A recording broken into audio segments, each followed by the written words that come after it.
we're going to lose fans. No, we're not. We should gain fans. It's a football field. It's the same dimensions. It's the same place. Hey. People have it so twisted where it's like, if we want this to be the biggest event in the world, we should have it in bigger You're places. doubling down. here's so the thing. for people who might have missed Monday's show, hold on. Like, the more people are getting upset with me, the more like they make no sense. It's like, on today's Pardon My Take, we have our good friend Adam Friedland in studio. He is doing the Adam Friedland Show. It's great, formerly of Cumtown. Really funny interview with him. We're going to talk some quarterback decisions that have been made. We have Hot Seat, Cool Throne. We're doing the Mount Rushmore of best things at, well, I guess that's redundant, right? We've done this before. things that make your friend's house cool. Yes, things that make your friend's house cool. We have Guys on Camp. Is that correct? Guys on Camp. Great show. We're at Camp Barstool. Boys are bonding. We're all staying in a cabin together. And it's all brought to you by our friends at DraftKings. The NFL season is right around the corner, and futures markets are live on DraftKings Sportsbook, an official sports betting partner of the NFL. Right now, if you bet $10 or more on select NFL futures, you'll get a $10 Survivor Pool ticket. Open the DraftKings Sportsbook app, opt in, and place a $10 futures bet on any NFL team. Whether it's to win the Super Bowl, their conference, division, or simply to make the playoffs, just like that, you'll score an entry into DraftKings $1 million Survivor Contest. New to DraftKings, use promo code TAKE when you sign up. Bet $10 on select NFL futures markets, and you'll receive a $10 NFL Survivor Pool ticket with code TAKE. Survive the season, win the glory in partnership with DraftKings. The crown is yours. Okay, let's go.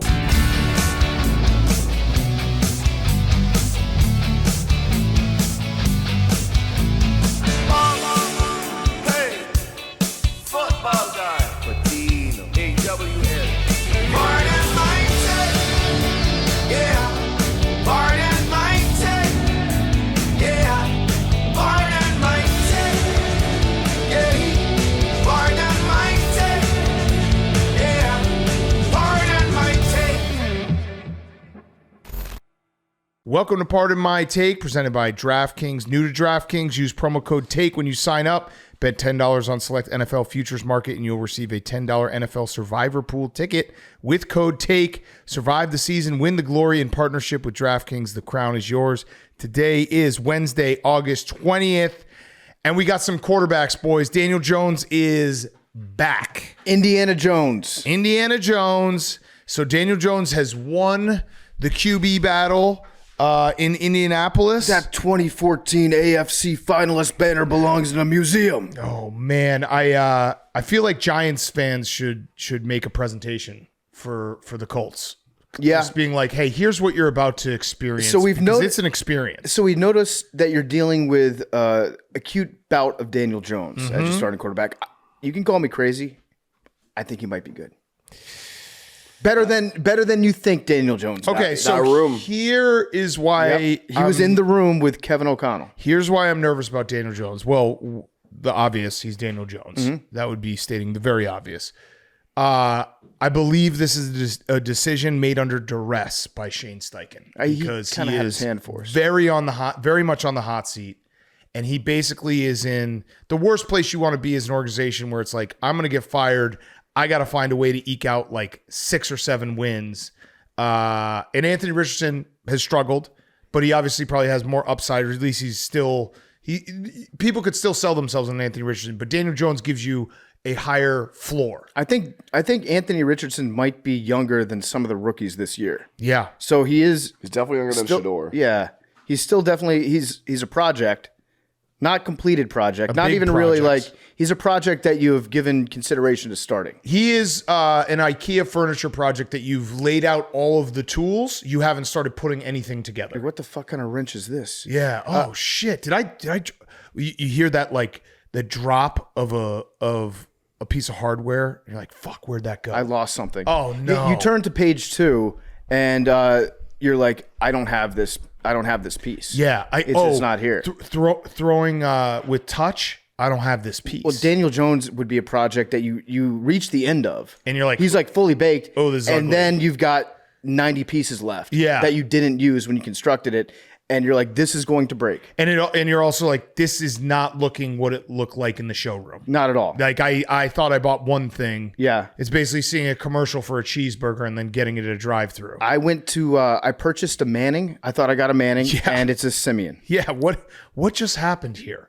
I had the Brooks Brother Manning model, and we ended up with a Simeon. That's TJ perfect. Maxx. Yeah. So, I mean, Daniel Jones, when I say he's going to be good, I would be shocked if he was like a Pro Bowl level quarterback, but I think he could be serviceable. There could be like 7 or 8 people who opt out of the Pro Bowl. It's true. Tyler Huntley. Yeah. But you know what I'm saying? Like, I don't think he's going to be one of the better quarterbacks in the AFC, but I do think he could be good enough to win like 8 games. Daniel Jones has had a good year. Yeah. So- you know, it would be very funny. Fast. He is fast. He is fastest quarterback not inside the 20. Fastest He's got like a quarterback force field named at the 20. Daniel. That is true. By the way, did you see this is totally off? Not Daniels. Not Daniels, but Daniel. Did you totally sideways here? But did you see we're getting the first Bob in Major League Baseball in 15 years? That's great. We haven't had a Bob in 15 years. a Bob Drought. A Tampa Bay Ray is named Bob. I love that. There's a lot of Bobs in baseball history, but 15 years without a Bob? What happened It's to Bob? way too long. That's What about Bob? impossible. Yeah. Itty bitty titties in a bob. Itty bitty titties in a bob. So I wonder what those girls are up to these days. probably killing it. Yeah, they're definitely Girl crushing bosses. it. Absolutely. Yeah. But I think with Daniel Jones, the funniest possible outcome would be if he played like kind of okay, maybe got to the playoffs, then they gave him a big contract and they didn't give Jonathan Taylor a new contract. And then Jonathan Taylor went to the Eagles and ruined everyone's dreams. Yeah. That feels like that could happen. Now, Anthony Richardson, him and his agent, they're not happy with what. Why? Because the Colts, they feel like the Colts are giving up on them. Oh, that makes sense. I say maybe they're not giving up on him. Maybe they're just encouraging him to kind of, he didn't get a full college experience. He was a young kid. Maybe he needs to do more experimenting. Yeah. Maybe try out tight end. See if you like it. Oh, you're getting on your Bill Polian shit. Getting a little freaky. I don't know. But there is a chance that, something happens. Maybe Daniel Jones doesn't play well at all. And then Shane Steichen, being a coach that needs to save his job, he's like, if I put Richardson in and he happens to play really well, maybe I can stick around for another year. You do have the Anthony Richardson button that you can press. Yeah, which is whereas nice. the Daniel Jones button is not as fun. No, It just isn't. it's not really even a button. No. It's just like a curtain that you pull down by hand when it comes out. Yeah, it's the old window in the car that you're cranking. Yeah, it's a crank window. Yeah. That was, I think we said that was going to happen, right? Yeah. We thought that it was going to be Daniel Jones. Who knows? Maybe he did get fixed in Minnesota. DJ, if I were a GM, I would, if the agent was mad, I would just play dumb. I'd be like, why are you mad? Yeah. Like, well, you're not playing my quarterback. I'd be like, oh, okay. But Yeah, I guess. you thought that we were going to play him? Yeah, just be like, all right, well, we'll look at it and I'll get back to you. That sounds like that's a you problem. Yeah. For thinking that we are going to do that. Yeah, see, why are you triggered, bro? Yeah. Why are you triggered about this? We got a golf cart going by. We're at Camp Barstool. And then the Browns, Browns. as expected by us, Joe Joe Flacco. Flacco is starting the season for the Cleveland Browns. Did you see that Stabler was at Cleveland Browns practice today? No. Elliot Stabler from SVU, Okay. literally from SVU, was at the Cleveland Browns practice today on the sideline watching. What was he doing? Just hanging out? I thought maybe they're filming an episode. It might be. I don't know. There's some Browns that could be an episode. 2025 Browns, presented by Dick Wolf. Yeah, the Browns now, like, I hope Joe Flacco goes back to the playoffs and they're like, what'd you do that middle Flacco year? Yeah. Why didn't you have Flacco? Yeah. You had Flacco, you let Flacco go. Flacco's back. It's always been Joe Flacco. I'm rooting for Flacco. Something about that spiral. He's both an entertainer and a competitor. Yeah. It is funny now looking at AFC North quarterbacks. Flacco, Rodgers, Lamar, Burrow. Yeah. It's the division of quarterbacks. Division of quarterbacks. Listen, the two old guys have Super Bowls. Yeah, that's The true. young guys haven't done it. That's true. They both had the exact same number of Super Bowls. People forget that. Yeah. It is funny too, like looking at I tweeted that, I think I said it last week, the quarterback ages where I changed Jordan Love's age, but seeing the bottom where it's like, if you win a Super Bowl, you just get to be a quarterback till you're 50. Exactly. Yeah, it's pretty People great. will always be like, well, you won a Super Bowl. And speaking as a 40-year-old, it's important that I see a guy like Joe Flacco out there representing me. That's facts. We could still play in the NFL. Other quarterback news, Matthew Stafford might have died. Yeah. I fully believe that what the Rams have done in that room, the table that they had, what was it called again? It was Immortal table. I think it was a milking table? a human charger. The human charger is actually just a cloning machine. It was one of those. It's a 3D. They 3D printed a quarterback. You know, you have the iPhone charger, and then you can buy like the pad that you just rest it on, and it never charges as fast as the cord. He has the pad, so we need to put the cord up his butt. But I don't know if that's actually Matt Stafford. Right. So a hashtag started. Matthew Stafford died, or Stafford died weeks ago, and people are running with the theory that he's dead and this is a clone because he finally was at practice on Monday. I'm not saying I don't believe it. I do. There's a 1% chance I believe it. Avril Lavigne. Yeah. I wonder if He this was new a Matt McVader Stafford boy. is good. Said, see you later, boy. Do we think this Matt Stafford's good? I don't think he's going to be as good. Copy is never as good as the original. Yeah. Some sequels are pretty good. Hank, you alluded to you have a hot take. You said you have a take that you wanted to get off. I want to double down. Oh. Okay. And what is it? Oh, no. I know what he's going to say. Go for it. Patriots? Nope. Well, that too. But no, we talked about the. Oh, no. You come on, dude. We're going to lose fans. No, we're not. We should gain fans. It's a football field. It's the same dimensions. It's the same place.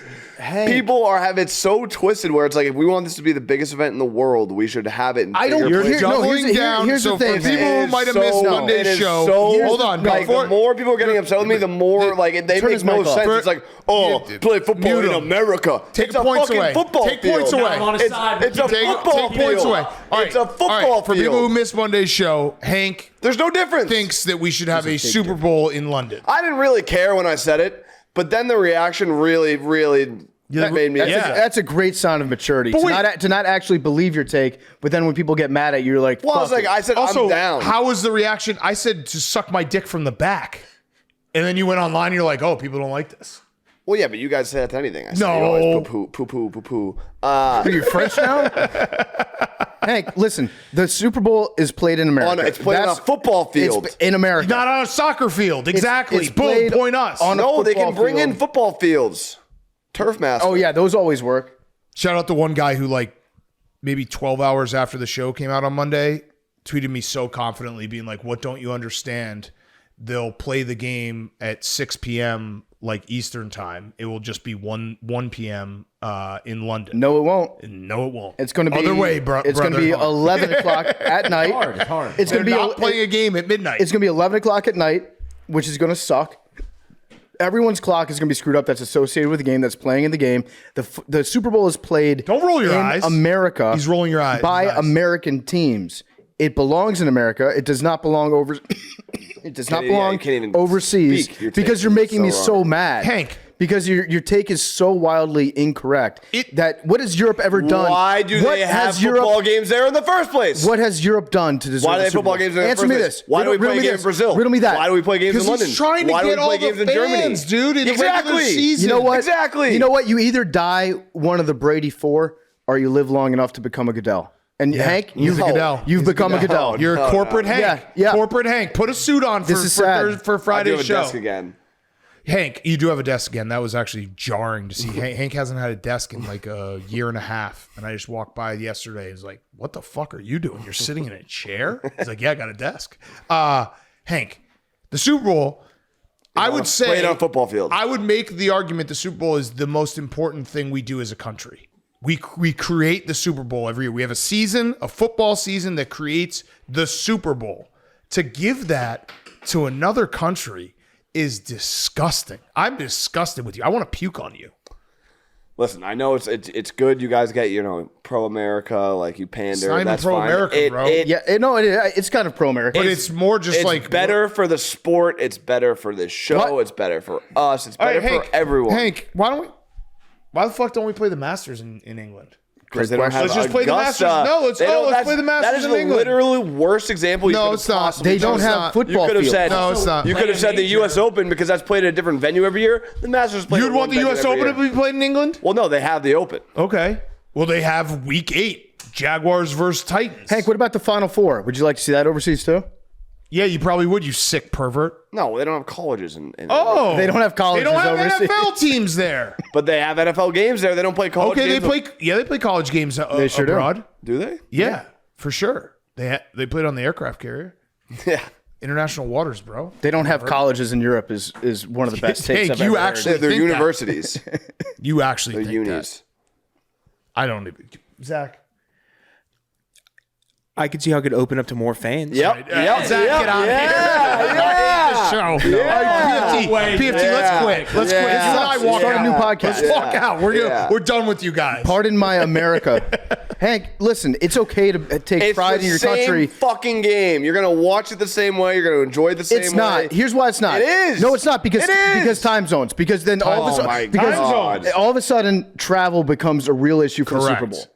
It becomes the culture over there becomes How a real far away issue is for the Super Bowl. London? You know how long? How far away is London? Hank, you know how long 8 it takes hours? Super Bowl Oh, cities? it takes 6 hours Hank, to get to shut Scottsdale. the fuck up, It's Hank. an extra 2 hours. Shut the fuck up. What's the difference? Because American cities have planned for Super Bowl. We know how to do Super Bowls. Yes, in we America. do them well. They don't know how to do that overseas. What if we just did this? What if you just go to England and play? And also, by the way, someone was said that if you think you can play golf in England in February, you're I wrong. said the whole time it had nothing to do with golf. But it does. But you didn't mean that. It's February. You don't mean that. It's February. I do mean that. You don't mean that. I do mean that. You should want All of Super this- Bowls in America in warm weather climates where you can play golf.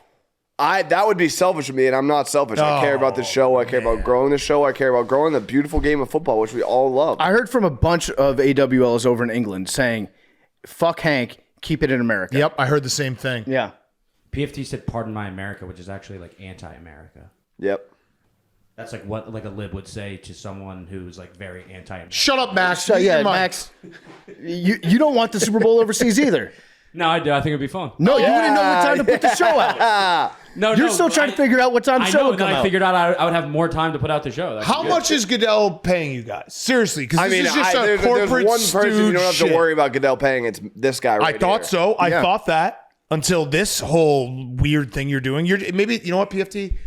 They're just going through a phase. They're lashing out. They want to do a little No, abroad. you guys are lashing No, out. you know what it is? No, we're not. We're not lashing out, you stupid fucking bitch. You're closed-minded, and you're not realizing the world we live in today. I think Hank just realizes that the Patriots won't be in a Super Bowl, so he doesn't care. He's like, yeah, send it overseas. We'll be in a Super Bowl before the Commanders. No, that's not true either. You want to double down? No. Double down. Double down, double down, double Double down. down. $50,000. I don't think I Double can down. afford to double down. $50,000. Double I down. don't have to sell. Double down. Put your money where your mouth is. What would that mean? Talk is cheap. Hold on. Double down. But if there's a Super Bowl in England in the next 10 years, your debt is wiped clean. If there's a Super Bowl in England, Yeah. you're not going to wipe that debt. No, he gets an out. If the Super Bowl is in England, then you have to pay me in British pounds. I think that would be more money. You never know.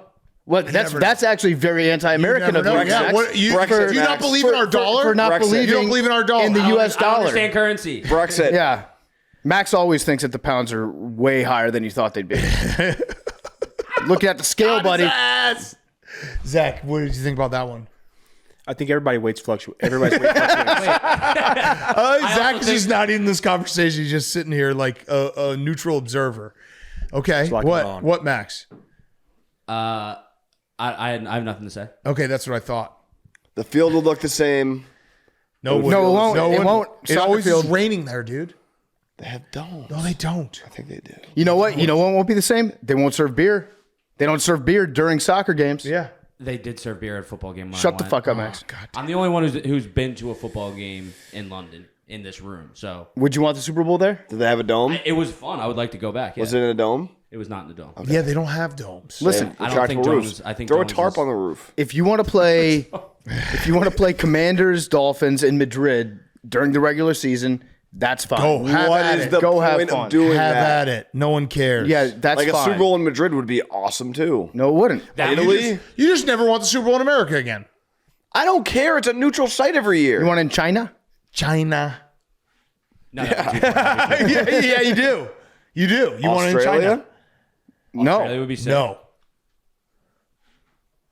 How about Jacksonville? Yes. Uh-huh.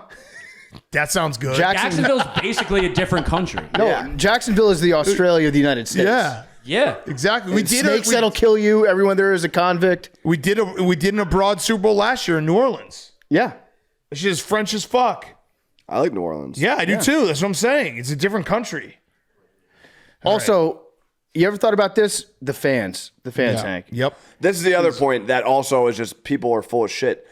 Normal fans are priced out of the Super Bowl already. But some of them still go to the city. Some of them still go. But they could it's already I way too disagree with expensive. that. I disagree with God, that. it was in 2013. It was like $6. Like No, I but tickets some out, every fans tickets save game I've up ever gone like to. and do a big trip. But it's the same thing. You could Yeah. still save up and go to London. Not everybody has Daddy Portnoy getting you into the games, Hank. I had to Right? pay. I had to pay Dave $5,000 out of my own pocket when I had no money to my name. I had to pay him like $200 a paycheck for like 4 months. Max, were there regular And then he just fans at said the Super Bowl? Yeah. Okay, yes. thank you. But Rest our case. I didn't But know. those same regular fans could go to fucking No, London. No, they don't because- passports. You think the city of Philadelphia has a passport? Yeah, I have a passport. Oh, there you go, Max. You don't live in the city of Philadelphia. That's true. But yeah, know Hank, people have passports. so it's already super expensive to go to the game if you buy a ticket. What about getting to? You want them to pay an additional like $7,000 to go to the game? 7,000. What team's fan base has the least amount of passports? Is it the Jaguars? Raiders. Raiders? Yeah. As well. Jaguars. Cardinals is a good one. Yeah. Cardinals, Yeah. Let's see. Maybe No, because I was thinking like Bills definitely do. Bills definitely do. Right Yeah, next like to anything on the Canada. border, Vikings, Packers definitely do. I would say the Rams prior to the LA move. Steelers maybe Steelers fans, yeah, could be up there. This is Steelers country. Someone's just Yeah, I'm gonna go. someone's just banging because they're so upset with what Hank's done. That's Danny Conrad. Is there a world of compromise where it's like one here, one there? What'd you say? Is there a world of compromise where it's one here, one there, and Why? coin flip third? Why do we have to compromise? Why do we have to compromise with England? But hear me out. Then we there's won a war for it. then there's possibly a series situation. What do you mean? Super Bowl Sunday twice. One here, one there. You mean two Super Bowls in one year? Sundays? Like a best Home of and three, home. One here, You're turning one there. into soccer. It's on aggregate now. God. Or a road touchdown counts for 14. I would take a best Aggregates. of. I would take a best of Super three. Bowl would be awesome. I would take a best of 3 Super Bowl. Yeah, that would actually rock.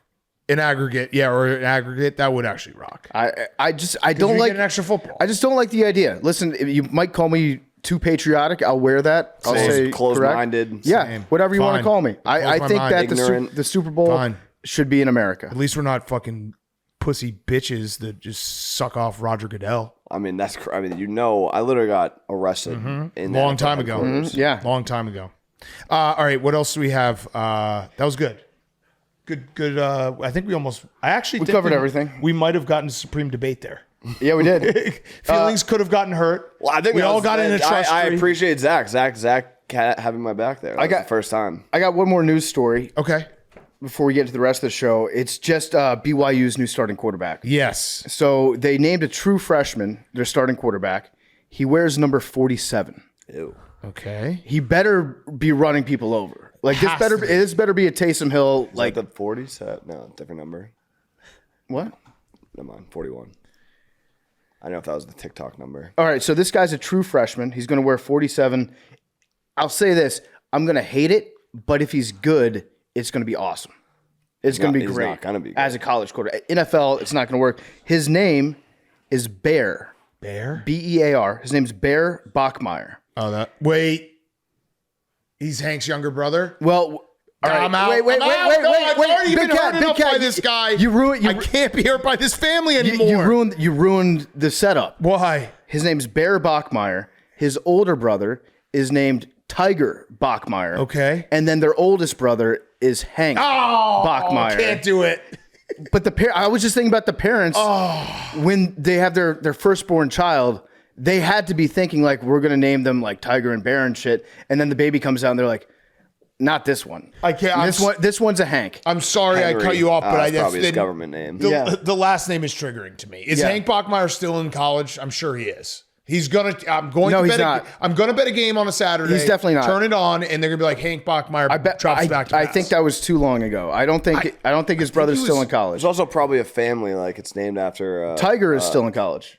No, I'm saying like they probably had to name Henry after relative.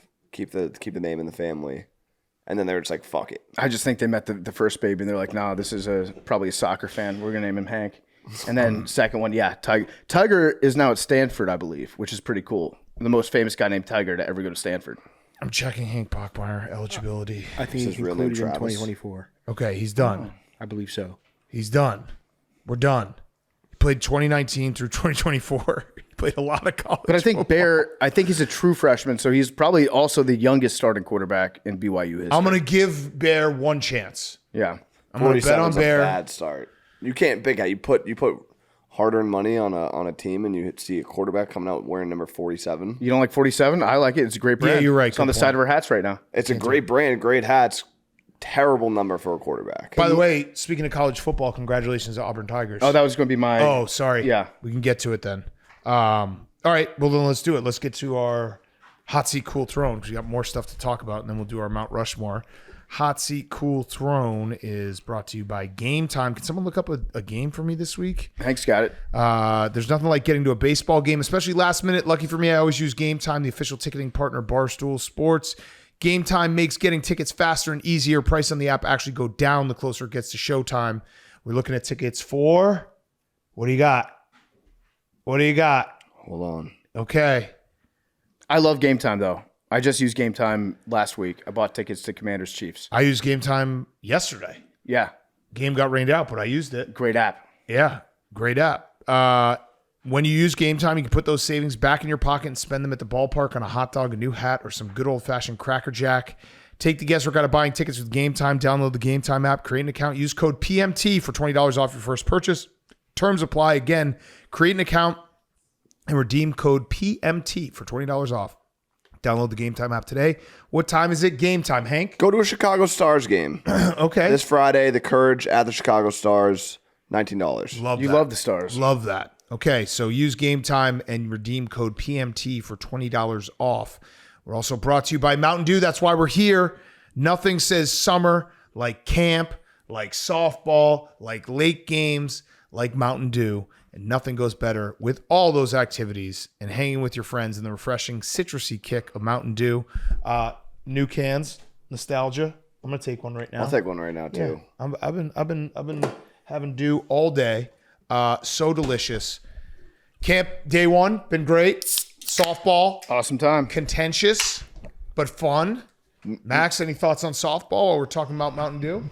Yeah, no, I was mad. Did you get shelled? You guys were lame. Okay, Super lame. why? Why were we lame? Because you went up looking for walks in slow pitch softball. In Well, the you first couldn't inning of the pitch. game. You can't There hit- were 10 pitches that were like an inch off the plate that you guys were. And you missed them all. Yeah, that's so lame. Also, here's let's the put spin zone. let's put a poll. Just throw strikes. Is it cool for people to go up looking for walks in the first inning of slow pitch? I swung every at bat. I swung every I at did bat. Me too. too. But put also in the poll when the guy can't pitch. The pitches were right next to the strike. So it has been great here, Mountain Dew. I have a spin zone for you, Max, because you guys did lose the softball game. There was a little back and forth contention going on about 7 innings, 9 innings. Thankfully, we went to 9 because otherwise Hank would have walked you off. Okay, it's slow pitch softball. There's like I don't know. I thought that would help. I guess it didn't. Well, this is why we're here. Camp Barstool, Mountain Dew. Get everyone fired up. We're going to be live after the Yak on Wednesday and Thursday as well. More games to come. The Mountain is calling. Experience the refreshing citrus kick of Mountain Dew. Grab one today. Okay, hot seat, cool throw. Oh, by the way, PFT, that was a fun Monday Night Football game. It was a very fun Monday. Should have said something about that. No, it was great. It had pretty much everything I was Bill? looking for. Bill, Ja'Cory, Krosky Merritt. I told you guys about him right after we visited Ashburn. This dude is smooth. Mm-hmm. He's got a great first cut. He's fast. He's got not a lot of wear on his tires because he didn't play last season in college football. And he changed his name. And he changed. Well, his name's Bill. He goes by Bill. Yeah. His mom calls him Bill. I'm not going to say why because it involves Bill Cosby. But his name's Bill, and he's Good awesome. thing you didn't say why. And I love him. And he looked awesome last night. He was a lot of fun to watch. And then Jaden Daniels is still very, very fast and very, very good at quarterback. And he needs to learn how to slide, especially in preseason games, because that was scary for me. But then he went and he redeemed himself because after Bill scored his touchdown, Jaden sprints across the field because Bill spiked it and got rid of the ball. Jaden had the presence of mind, grabbed that ball, got it back for his teammate. Here's your first NFL touchdown. That's leadership. Debo looked very fast. Mm-hmm. He looked very skinny. What'd you say? Fast. He got skinny through the hole. Yep. Through the crease. And Sam Hartman didn't. No. Sam Hartman, really good looking guy. Happy birthday. Happy birthday. How did Terry play? Terry was resting. How are we at with Terry? I'm actually more confident now than I was last week. You were at 110%. Because I think Jaden Daniels, when he was asked about Terry, and he was like, yeah, it's just a matter of time before he comes in the door. Hearing Jaden say that inspired me. Well, he's been coming in the door. Well, he's holding in. So he is coming in the door. Well, he said he's going to be stepping onto the field. Got it. Well, he's been And- on the field too. He's going to be stepping in between the lines on the field. Got it. All right, I'm glad we cleared that up, Hank. Yeah. I think Terry is going to sign. My official prediction. I think he's signing today. Whoa. I think he's signing on Wednesday. Do you have a little birdie? No, inside my own brain, Okay. the crazy bird inside my own brain is telling me he's going to sign today. Remember when you said you were going to go sign him when we went to Commanders camp? He wasn't there that day. Yeah, so you can't call another signing? You can't just He would have every signed. day say that you're going to call his signing. I didn't call the signing then. I said said you were gonna sign him. I would personally sign him, but he wasn't there. Thought he was holding in. He wasn't at camp that day. He was getting treatment on his ankle. That makes sense. His ankle is probably really hurt. It's a bad ankle. That's why he hasn't practiced. Yeah. But He's still in the pup, right? no, he just got off the pup. right. Just got deactivated from the pup. So his ankle's fine now? Yeah. Got it. Ankle's good. He will be signing. My prediction is today. But it could not be today. But I'm pretty sure it's today. Okay. Yeah. Seems like you got a birdie. I literally have no birdie. There's no birdie involved in this. My only birdie is Jaden Daniels sounding like he was happy about Terry. Context clues. But that's a big birdie for me. That's a huge birdie. Jaden Daniels is like what he says. My life and happiness fluctuates depending on Jaden Daniels' mood I have something at else. any given time. What about when Jaden Daniels takes like a 15-yard sack and he still like wakes up or stands up smiling? Like he's always happy. Yeah, he leads the league in smiles. So sometimes bad things happen to Jaden Daniels and he still seems happy. Okay, is good it point. good quality to have? No, I'm saying that, but if you're basing It's like a deflection. Terry McLaurin should have signed every day because Jaden Daniels always Jaden smiling. Daniels, like I feel like Jaden Daniels' happiness does not dictate like things that are going on around. Well, I him. feel like you're going to feel really stupid if I'm right.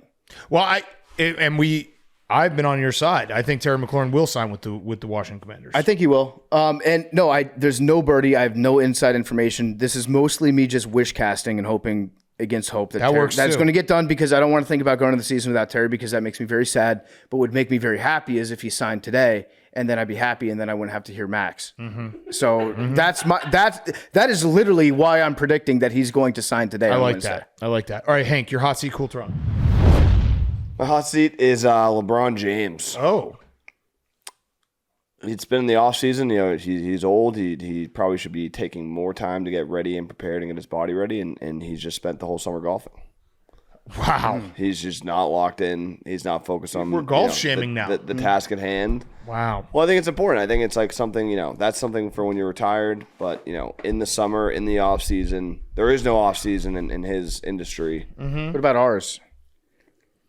There is no off season in LeBron's industry, and he So should be- far in this podcast, you've become a Roger Goodell dick sucker who likes England. I never and also once, a golf shamer. I never once said the word Roger Goodell. You brought him. You into just this. And those are also two words. Yeah, and you just did. Well, I never said his name before that. Okay. Never said it. Never said it. Is he getting better? A little bit. I don't know. I haven't seen him post a score. Something. You tells talking me. about Goodell? No. Oh. LeBron. Something. You tells- have to clarify when you're talking about anyone if it's Goodell or LeBron. Okay. your two favorite people.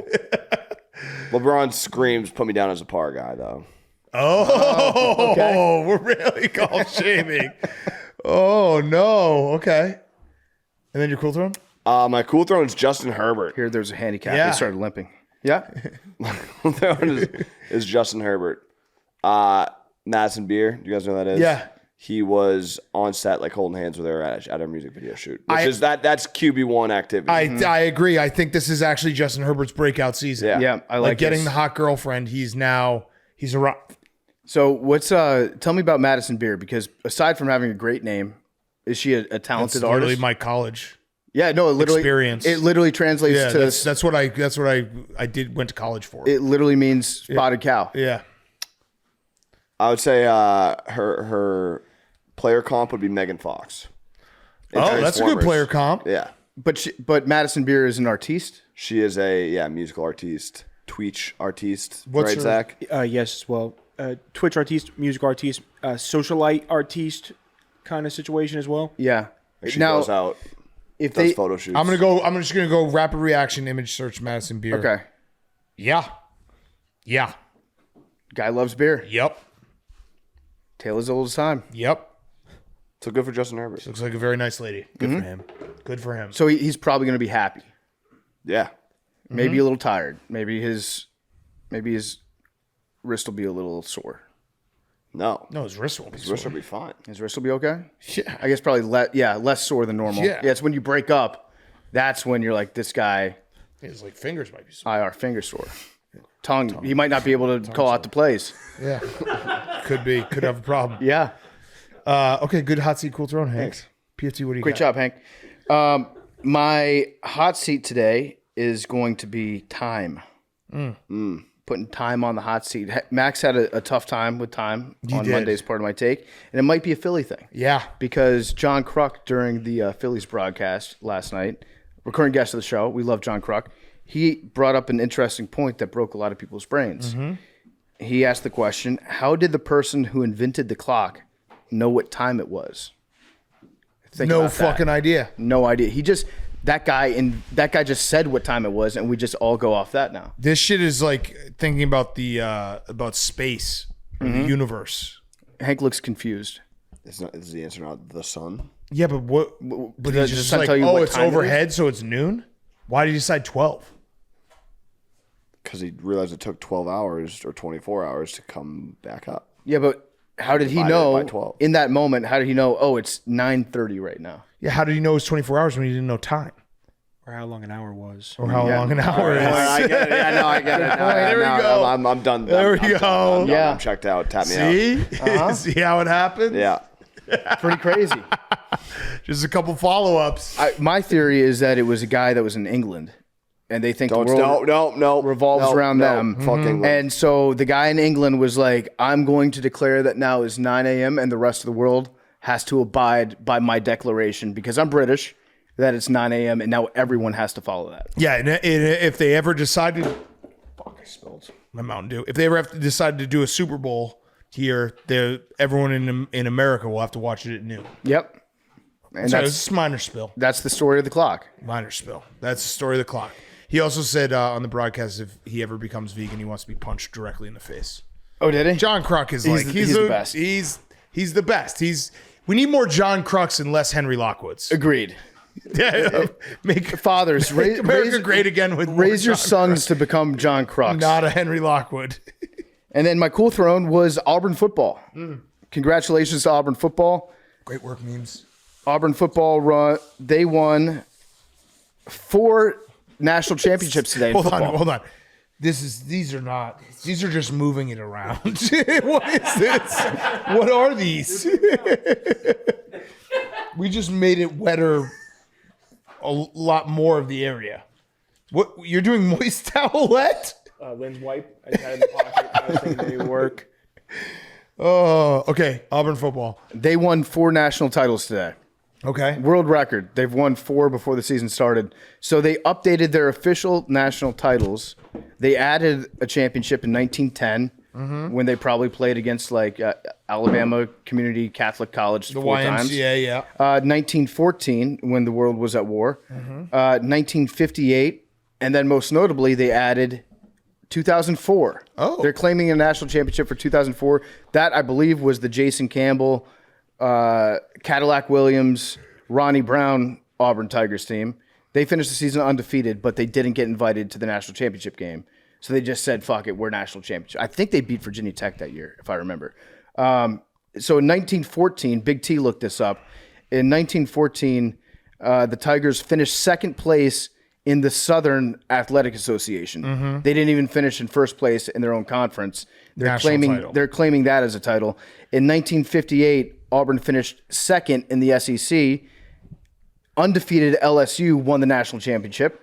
But Auburn is claiming it, even though they went 9-0-1 and tied against Georgia Tech. Okay. And LSU won all their games. That year. So, but this is kind of the beauty of college sports that you can just claim whatever you want if you haven't won anything in a while. That's the next best thing. Like, remember when A&M put up all those national championships on the side of their stadium? You can just say whatever you want. Yeah, you can just claim them. UCF did that for a while. So, yeah, congratulations to the Auburn Tigers. And also, current Auburn Tigers are going to do something that I don't know if it's ever been done.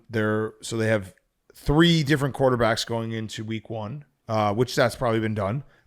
Hugh Freeze was asked about the possibility of playing all 3 against Baylor. He said yes.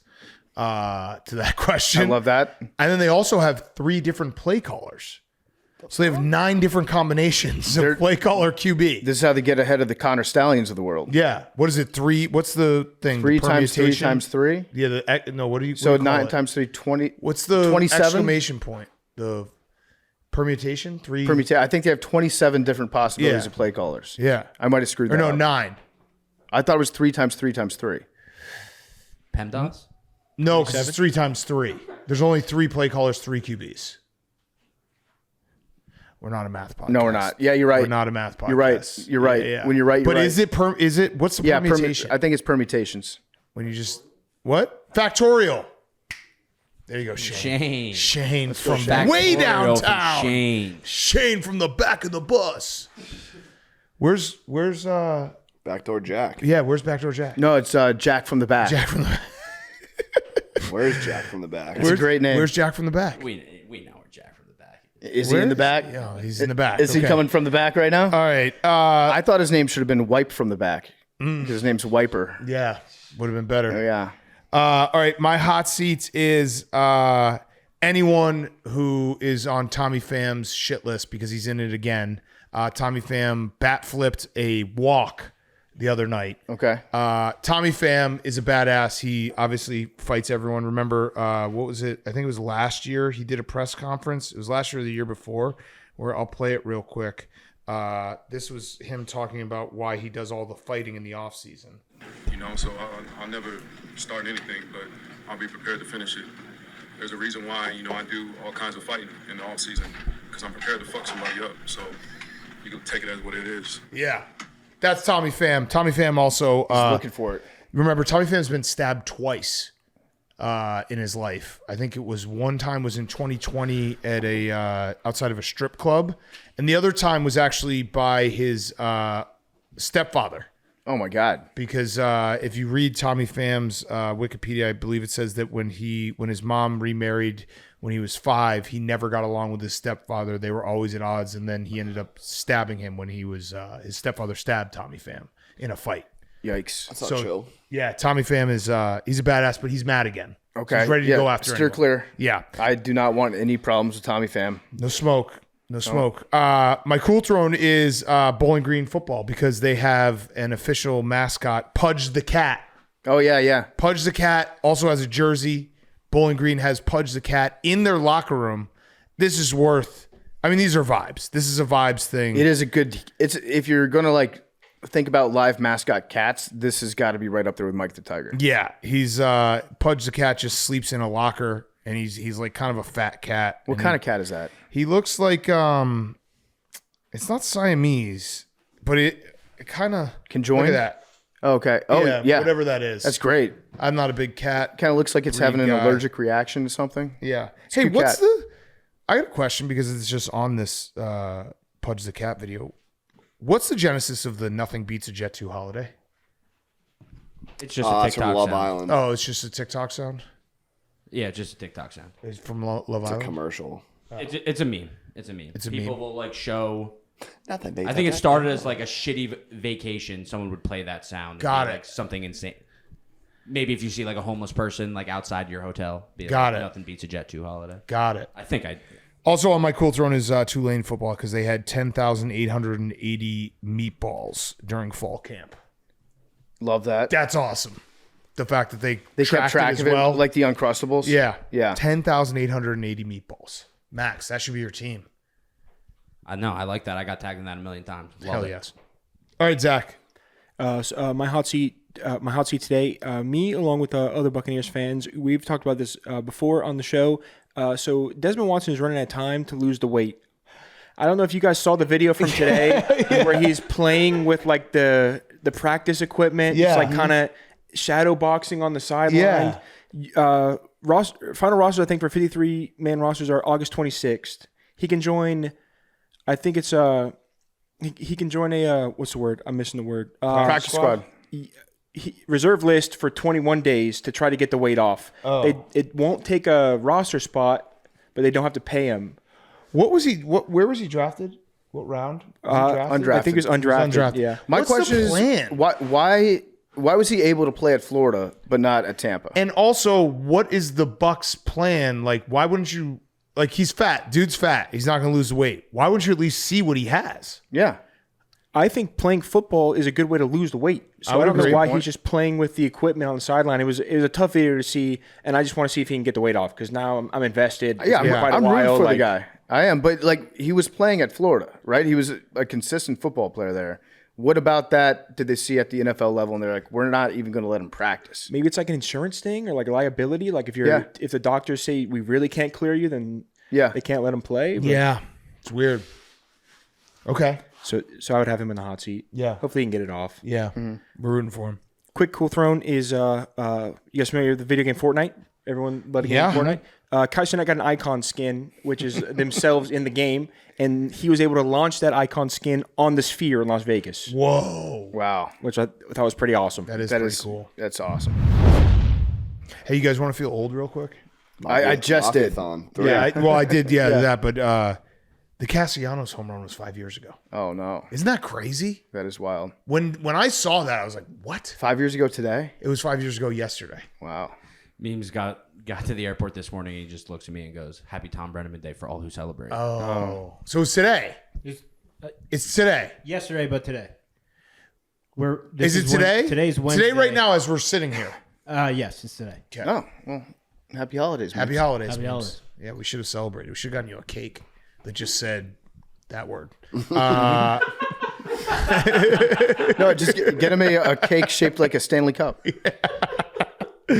Oh man. Okay, let's get to our Mount Rushmore. We got our Mount Rushmore.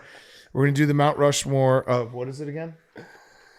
Things that make your friend's house cool. Friend's house cool. Hank really liked that. He liked it. Yeah. Took me like 25 seconds. Before we do that, though, Mountain Dew. We're at Camp Barstool. We love Camp Barstool.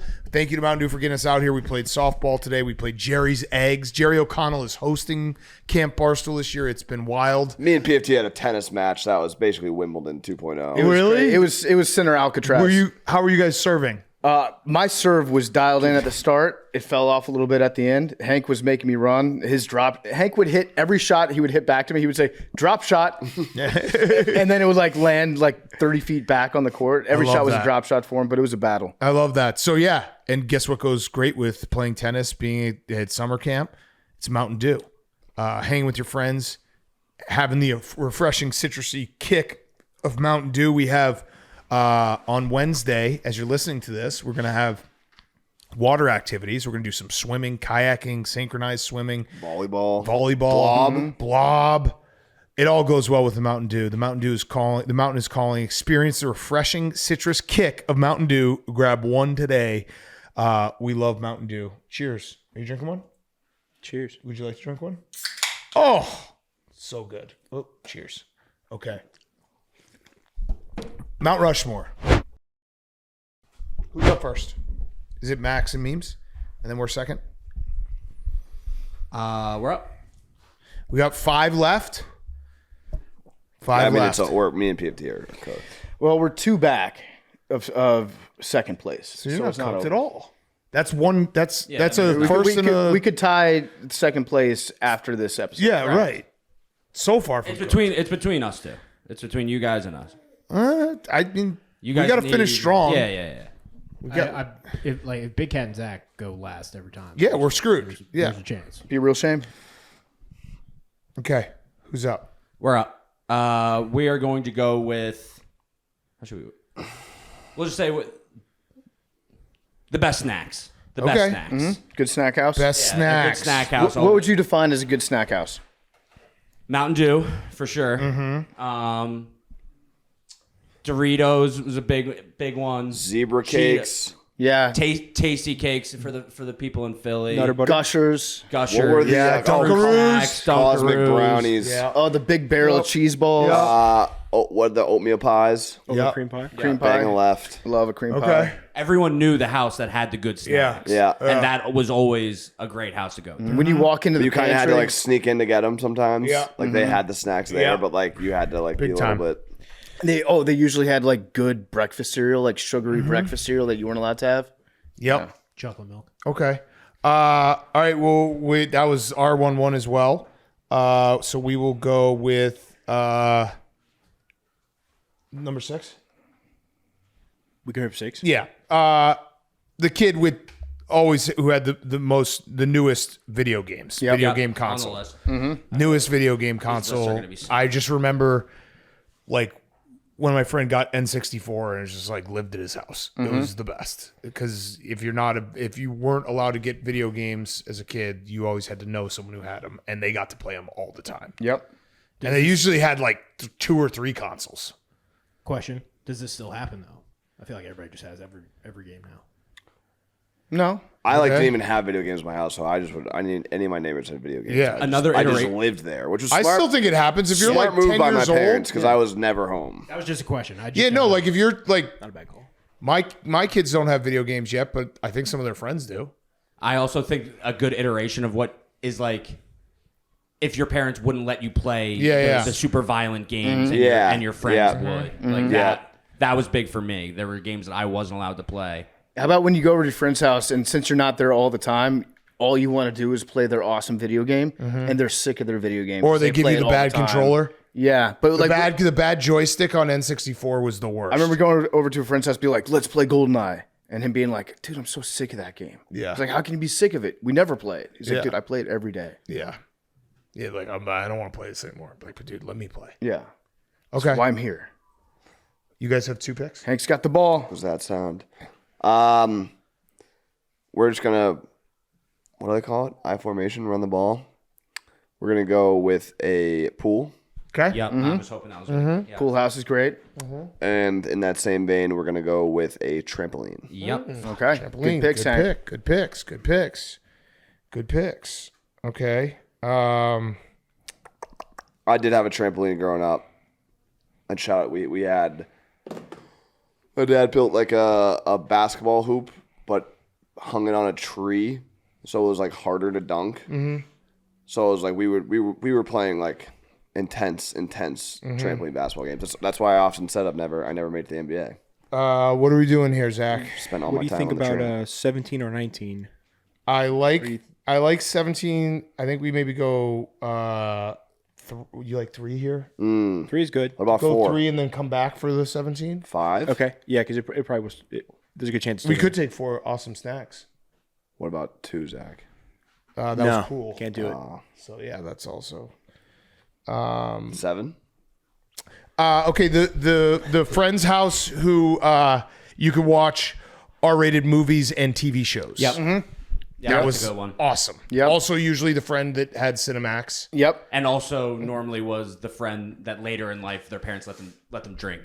Oh yeah. Oh yeah. I would Oh, yeah. say that's responsible for a first boob for a lot of people. Yep. Absolutely. Absolutely. Okay. Zach, we play a game on the show. First boob, recurring segment. I don't remember the movie, but I know it was. Who's the actor from? We're talking Cinema Boob, right? Yeah. Yeah. Okay. Yeah. National Treasure. So Nicolas Cage is in a movie and he's celebrating St. Patrick's Day, and I don't know what the movie's called, but Forrest Gump. Leaving Las Vegas. I don't think Gone it's either 60 of those. seconds. But there was definitely Saving Private Ryan. no. There's some, Titanic. no, Ghost Movie Rider. guys. Braveheart. no. Spider-Man. National Treasure? Okay. Birth of a Nation. It's not a National Treasure B movie, but it movie. is. I know Nicolas Cage is in it, and he's looking at the rack, and the rack is looking Passion of the towards Christ. crowd John watching the Q. movie. I'm not going to be able to know the name of it. Okay. Apocalypto. Apocalypse Now. A Score to Settle. Godfather. National Treasure. Godfather 2. Bad Lieutenant. Godfather 3. I don't think I'll know the movie if we get Wizard that. of Oz. No way. Okay. We're out of movies. All right, you guys have 2. Okay. We are gonna go with a cool basement. Good one. Like you had Finished your own basement. space. Yeah, we had that. Finished basement. And a big backyard for wiffle ball. Okay. You know what's great about the basement? Because we had this too. I was hoping it would get back to us, but the parents not being able to hear you. Exactly. Down in the It was basement. like you had your own apartment. Yeah. And it was completely separate from like all adults. You stay up the latest Yeah. in that basement. Yeah. Zach, should we pull the trigger on 17? Could also go 5. 5 is good. I like 5. I loved 5 as a kid. Very young in life, yes. Yeah. Because I didn't. Yeah, I'm down for 5. Okay. The kid who had all the toy guns. Nerf. I had that Cap on the list. guns. Wasn't allowed guns in my house. I wasn't allowed guns in my house But either. I had a friend Yep. who allowed all the guns. And it was fucking awesome. You go over there, you just say you want to play guns. Yeah, just And cap he's like, guns, yeah. Nerf guns, paintball guns, whatever the fuck you want. This has been a great. I think every single thing that's been said has been on my list, and I feel like it's Yeah. everything has been on everybody's list. Yeah. It's been good picking. Okay. All right, we are going to go. We have 2, right? Yep. We're gonna go. Tell him, Hank. Keep it simple again. Basketball hoop, Okay. Good pick. and we're gonna go. Wasn't on my list. Wasn't on mine either. Well, yeah, we can tell Max you don't ball up. I just think that most. Okay. And then a lot of our good ones have been taken, so we're gonna go Hot Sister. Okay. Hot Sister's Yeah, we had great. Hot Sister's awesome, especially if she's like a year or 2 older, because then she's got hot sister friends, and then also maybe she can buy you cigarettes. Yes. Yeah, like 3 years older, or Yeah. 3 or 4, because then it was like Yeah. It's too close. The Hot Sister's a great pick. Yeah, and you're never going to sleep with a hot sister. You're never going to fool around, but it's fun to think about. Yeah. Okay. Our last pick, we're gonna go with the friend with divorced parents because there's just no rules, and usually they get everything, and you could go back and forth to either house. And when you get a little older, that is definitely the party house. We had divorced dad on the list. Yeah, divorced parents, because like the mom also like she got her hands full, working. There's just no rules. The dad like sometimes just wants to hang out. Yeah, there's just no rules of Chop divorce. it Like up. everyone knows that the divorced parents' house was the house that you get to party at because one parent to keep control of everything is a lot. 2 Christmases. Yeah. Yeah, it usually has awesome toys. Yeah. And like the best shit because they're both parents trying to win the love. Yep. Okay. Uh-oh. meatballs. So we can't say hot mom. You can. All right, that was going to be our pick is hot mom. Okay. Hot sister, I think is better, but hot I mom. do think Hot Sister's Hot better. mom's good. Yeah. That's our. I mean, that was the first time that like my entire board was full was taken. Yeah. No, it was good picks all around. We had choices. some honorable mentions. Go-karts, kind of tough. Power but, like, wheels. Yeah, power wheels. Uh-huh. Dirt bikes. Nice couches, like the reclining couches. Those Bunk were good. beds. Bunk beds were cool. I had a very niche one, Yeah. but when their parents smoke, so that you can blame that if your parents say that you smell like smoke when you Yep. come back, but actually you're just smoking. Yep. Ping pong table for beer pong. That's a good. Well, yeah. But both, like as a kid, and then when you get Yeah, older, ping it's pong like table would've been- the ping pong table is great because you know the basement has room for beer pong. One that's easy to sneak out of. Yeah. Oh yeah. That's a big one. A little later in life, but did you guys have any friends whose dad had a kegerator in the garage? Yep. Because that's just you can't keep track of how much beer's in there. No. So it's just free beer. It's awesome. Or just lick- like the yeah, a dad good liquor with, cabinet. the dad who had a shitload of like alcohol on deck, where it's like you can take stuff from this house because they're not gonna be able to see it. Yeah. Treehouse. Yep. I never really fucked. I never saw never a really- tree. I never feel like really a went treehouse into was a big like treehouse. TV thing. Yeah. and I never really But I would love one. like when I watching The Sandlot. I was like, holy shit, a treehouse would Yeah. be so fucking. My sick. aunt built like a self-contained bedroom in a tree that was like insulated, had air conditioning, electricity. That was always awesome to sleep in. Yep. Hot tub. Hot tub's good. Really, the house that you could just do whatever you wanted. Yeah, that was yeah. Just absent parents. Maybe Or like a just chill theater room parents. situation. Theater room or chill parents, but not too chill. No, Because but you don't like, want them never- so they were- chill they were that they're never like worried about also it. like getting fucked up with you. That's weird. No, not with you, but like Yeah, but like that's like the they too they chill. do the like pretend to be oblivious and Right, just like, right. what's up, guys? Oh, like coming in. But I think there is a too chill parent that like wants to Go into the actually basement? party All right, with see their ya. teenage kids, and that's weird. Yeah, that's weird. Yeah, really weird. All right, that was a good Mount Rushmore. Great Mount Mount Rushmore. Good Mount Rushmore, Fantastic guys. one. Like our list. Everyone's got a strong list, I think. Okay, let's get to our interview. We got Adam Friedland. Before we get to Adam Friedland, he's brought to you by our great friends at YouTube. The NFL season is upon us, and the only place fans can get every out-of-market game every Sunday, all in one place, is with NFL Sunday Ticket and YouTube TV. NFL Sunday Ticket provides NFL fans with the ultimate NFL viewing experience with features like multi-view, where you can watch up to 4 games at the exact same time, including Red Zone, key plays to catch up or replay the biggest moments in each game, and Jerry O'Connell's favorite feature, Fantasy View, to track your players' scores right alongside each game. Right now, new users can score NFL Sunday Ticket for 8 payments of $34.50 a month. Sign up today at youtube.com/pardonmytake to get started. Tell them the football guys at Part of My Take sent you. That's 8 payments, $34.50 a month. Great deal right now going on. The only place you can watch all the NFL games is on YouTube TV. YouTube TV/pardonmytake. Get started today. And now here's Adam Friedland. Okay, we now welcome on a very, very, very special guest. Yeah. Friend of ours, first time on the show.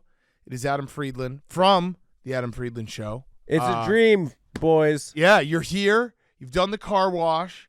I just went through the whole junket today. Yeah, so how's it going? The Adam Friedland Show is awesome. Thank you, guys. Thank you. Yeah, it's good. It's going well. It's taken some weird twists and turns. It feels like, but it feels like you've landed at a. I don't know how it started as a joke, right? I think. Right. You guys were doing it as like almost a satire of regular stand-up or to make talk the like the shows. least popular guy from a podcast for ugly men into an intellectual style.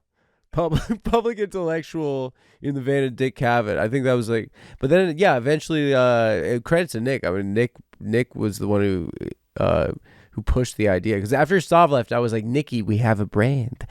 Let's just keep doing Cumtown. He's like, no, you got to listen to me on this one. Yeah, and he I was like, smart. I guess so. I mean, like, history kind of bends to Nick Mullins' will. Yeah. Yeah, but credit to him. I don't know. I'm the kind of I couldn't really say how it happened. I do think it was the first time I tried at something. Yeah. I was a very lazy guy for a long time. I was like I was the third mic on a cum podcast.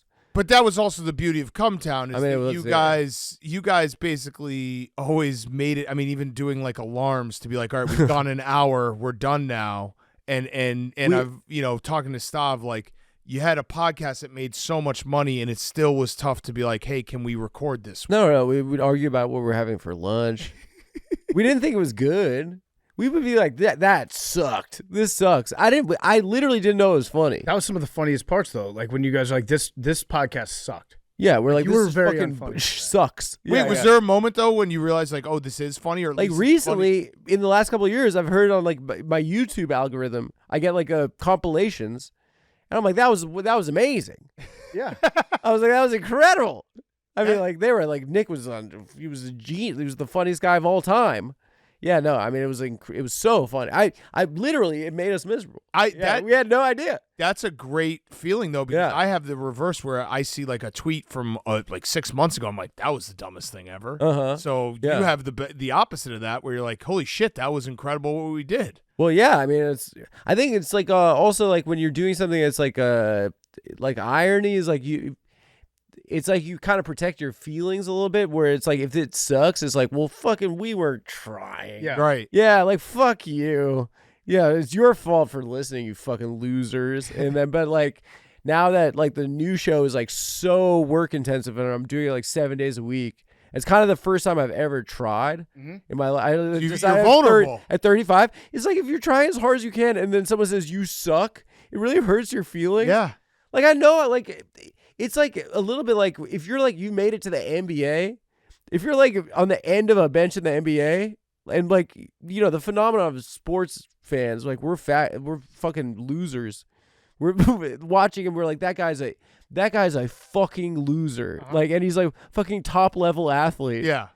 Yeah, I mean, it must be so annoying for them. But like, yeah, now if you try and you're really making yourself, putting yourself out there, it's scary. But it seems like it's been going well. It seems like it's going good.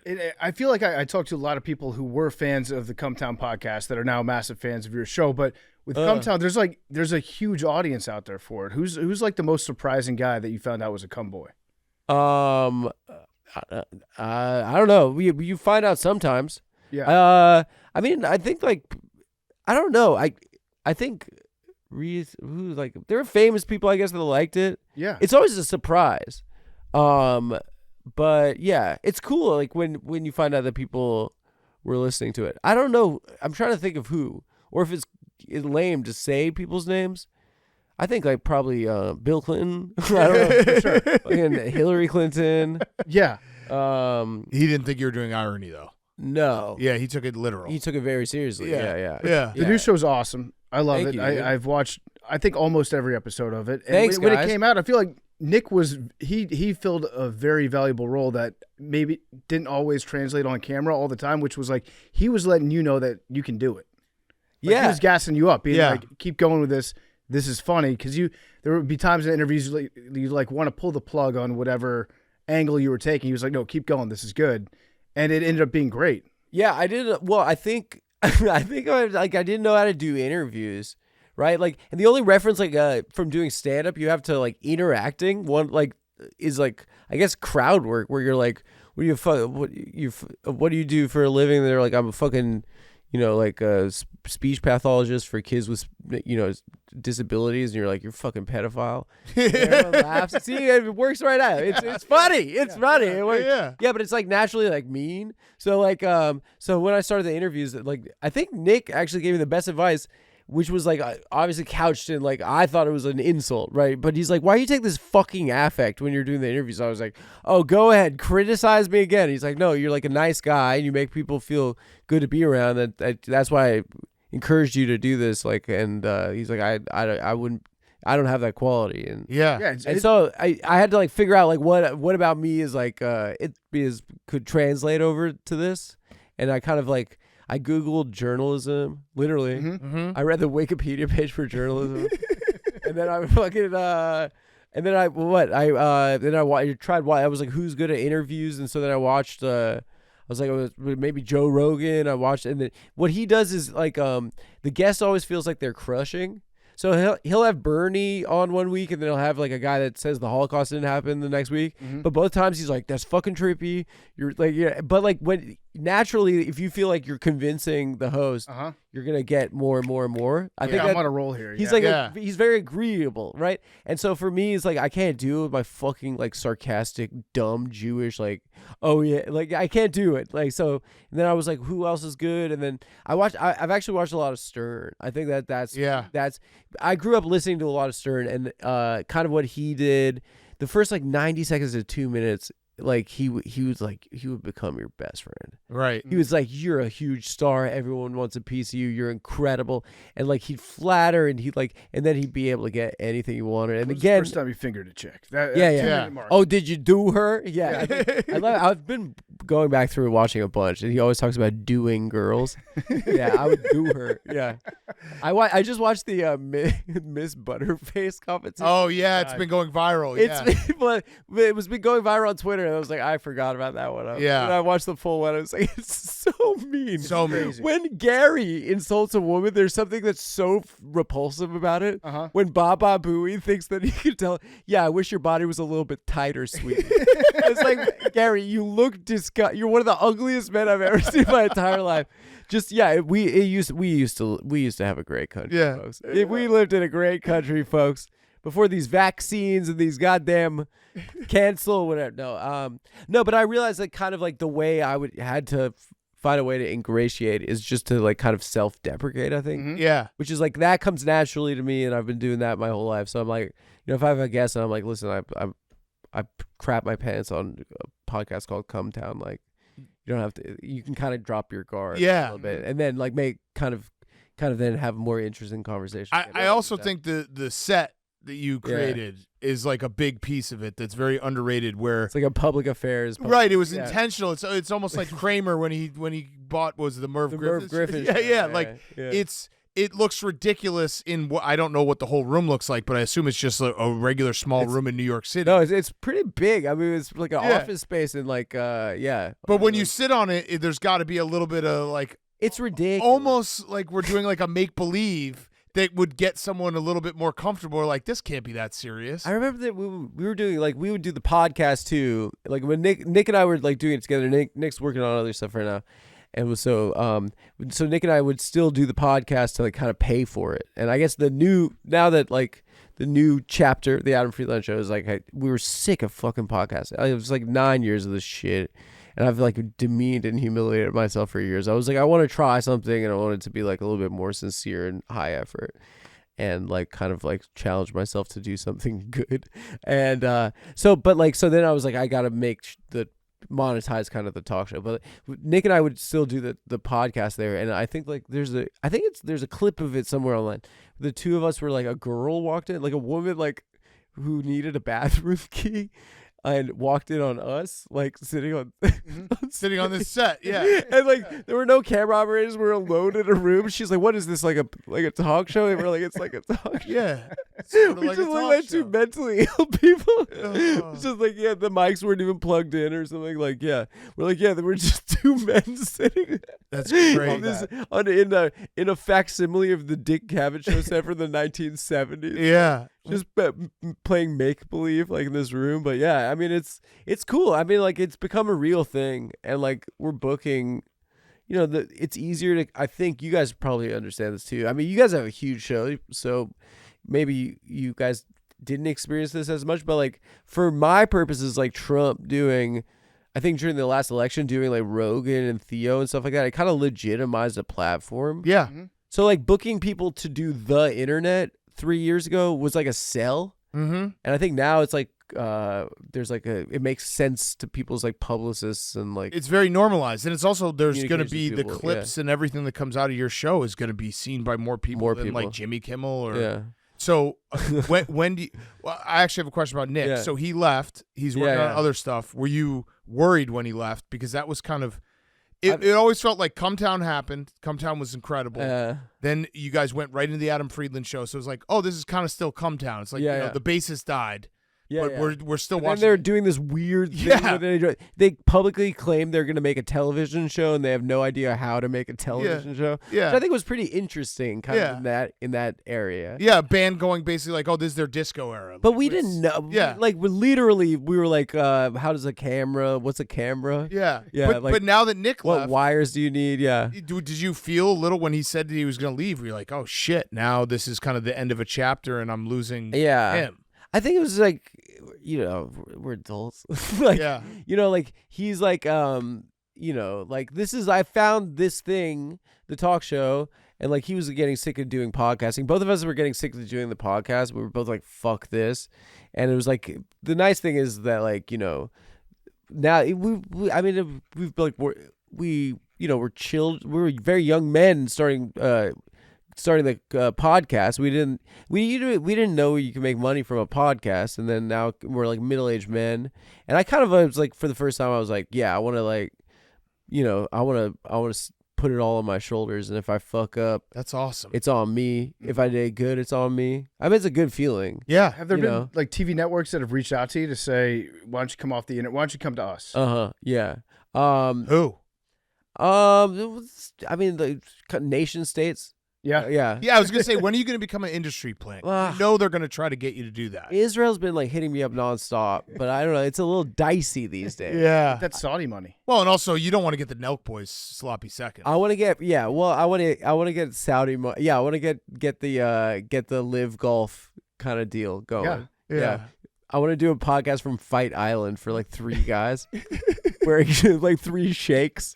That's bullshit, because it's not an island. You know it's not an island, right? It wasn't an island? No. They lie. They lied about They it. lied. It's a beach. Yeah. It's a Fight Beach? Yeah, Fight Beach. Oh, fuck off. It was a Fight Beach. Did you guys watch this weekend? We were at You watched My Countrymen. Oh, that's with your guy? DDP. Oh, yeah. South Africa. We he went got to Africa. manhandled. Just an ass kick. It was just like He just got wrestled. It was just hugging. Yeah. Yeah, it was like Just dragged around. He got his asshole knee. it did seem like at the end like maybe the most miraculous. It Yeah, did seem I like know. maybe but it was because not. I was like I kept saying to my boy I was like maybe like this guy, but he's like this guy is he has the mental fortitude of the people that did the apartheid. I mean this guy's like he doesn't have quit. Yeah. No, but yeah. He came in. He was a great guy. We interviewed him last He week. seems like a great guy. Yeah. He's doing it for Africa, dude. Yeah. He's doing it for he's the king, the African king. Wait, what is he? He's like I'm the real African king. He said that. Yeah. Hell yes. Yeah, I'm the real African. I just went back. My parents are from Cape Town. I was born in L.A., but I just went back in March for my grandma's 94th. Oh shit. Yeah. But we were back there for like 2 weeks. So we go back every couple of years. Beautiful city. Yeah. You ever see the Sharks? I didn't see the shark. But right before I went last time, I was saying before, my friend, he's like, yo, my cousin got just be eaten. I was like, he's like, yeah, my cousin's dead because he got eaten by a shark. Oh shit. That's not something you casually tell someone. Yeah, like right the day I was like, I gotta go to South Africa tomorrow. It's like, yeah, my cousin got eaten there. I was like, I feel like I should have known that. It's like my boy. I was like, My cousin got eaten. yeah, why, Luke? Like, You know what? why are you like keeping that from me? Those are crazy odds. Like nobody gets eaten by a shark. I guess Lucas's cousin did. Damn. That's wild. Shout out, Luke Shout out to Perez. his cousin. All right. Oh, he's dead. R.I.P. Yeah. R.I.P. Yeah. He was a good one. Yeah, fuck He's a off to real the one. Sharks. Yeah. Yeah. Fuck off to the Sharks. Do you Um, so you said that people have reached out, like actual networks, because there is I don't know. No, we like I don't know because I was waiting for the DNC money. I really thought I was gonna get that goddamn call. yeah. Listen, they're Because like Oprah they got their what, like 10 million or something? listen. Or Call Her Daddy? These people will pay anyone money. Mm-hmm. They listen. I will listen. I stand for nothing. It's the highest bidder. A dollar. It I is love the that. highest bidder. Capitalism. I will do it for anyone. But no, the DNC never called me. I guess no one wants me. I think at this point it's like the concept was always like to make something real and then sell it. But I don't know if in this day and age, like I have the ability. I'm not gonna sell the show and they own it now and then I get canceled. Right, and you also then it's not real. Because then It's you not have real. someone telling you what you have to You do. have like and what you standards can and practices Yes. and lawyers, Yes. and then like I have to, I can make anything I want really, and like I get to adhere to whatever runtime Don't give I up that want. freedom. And but I think also just if anything, like I think if you like see the them boys down in Austin, it's like you kind of also make more money, maybe. I think. Yeah. You can. But I don't think there's but money in TV anymore. But No. Joe still owns his stuff, right? Yeah. Like he just has to put it on Spotify. Yeah. Have you realized that you are doing a podcast? No, it's not a podcast. It's a talk show. Okay. They're wearing suits. You say how much you hated doing a podcast. Well, it is highly produced. I will. It say is. that. Yeah. Yeah. I mean, like I am trying to make something cohesive that is a little bit different because the concept of like making another fucking podcast. Is I agree. Like, it's just like, what are you gonna? It's another one. Like you have to do something a little bit different. Yeah. Do you get nervous for every guest? Yeah, I don't know. I've kind of like realized that I'm like, I don't know. I have like very like maybe it's a delusional, but like I've realized when you meet people, they're not that scary. Yeah. Yeah. Like, Jadakiss, I was nervous about because it's like I'm like a white guy, like a white boy my age. I was like, I've been talking like him my whole life, just like behind closed doors. In a Jewish summer camp scenario, we're like, yeah, we're putting on fitteds and stuff. I felt a little bit like, and I had to tell him, off top, I was like, listen, I'm nervous right now because I used to wear Mitchell and Ness in a Jewish context and pretend. And he's like, that's love, that's real hip hop. Yeah. I don't think it is, but thank you. I remember before Dave went on your show, we talked for. I think Dave thought it was Cumtown. Yeah, I think he might have thought that. I think Dave was one of the most confused of our guests. I think afterwards he said, I was like, how'd it go? He's like, weird. He's like that guy. I think he was like, yeah, this was one of the, that was weird. Yeah. And I was like, thanks for doing it, dude. Really excited. I think he didn't know what to make of me. Well, we talked for. I think you talked to me for like 2 hours. I love researching Dave, and knowing what to expect. And I think the amount that I told you was like you would say like put these ideas at me, and I'd be like, yeah, do that. He's gonna be fine. Just say whatever you want to him. Well, yeah, you want to know, you want to make someone comfortable. Yeah, right. I don't know if I did with Dave, but like I think with Dave, like I think historically maybe like when he looks at me, he's like historically, that's all like that's a gay, and then I knew ball, right? Yeah, and he's like, and I think if a gay knows ball, it's like. Am I gay? I think I just himself? Like I broke his brain. Yeah. I think he was expecting not that. And then I was like, like I asked him if he's read Portnoy's complaints. Everyone's fucking asking me that. Yeah, no, that was I love doing it. You credit to Roan and you guys like encouraging this because I think that you're head of state. If anything, you're president. You can say whatever you want to Dave. Yeah. Honestly, you're president. You put him in a situation where he's incredibly confused as to how he got there. Yeah. Like this is he like calls the crisis team right after. He's like, "What did you just have me do?" Yeah. Back to my bunker. Yeah. If Dave's eliminated, then Frank the Tank has to step up. Yeah. Order of success. Is he vice president? Yeah. You should interview Frank the Tank. Yeah. Or at least do would Frank love Walks. To. Yeah. Frank would be great. He's still in New York. Yeah. He's loyal, not like you boys. Yeah. Sold out. What guest actually got mad at you? Who's got actually mad at me? I'm assuming it happens. Well, yeah, Anthony Weiner. Yeah. That was good though. It was good. I see. Like So why did he get mad at you? I think that he just knows how to argue.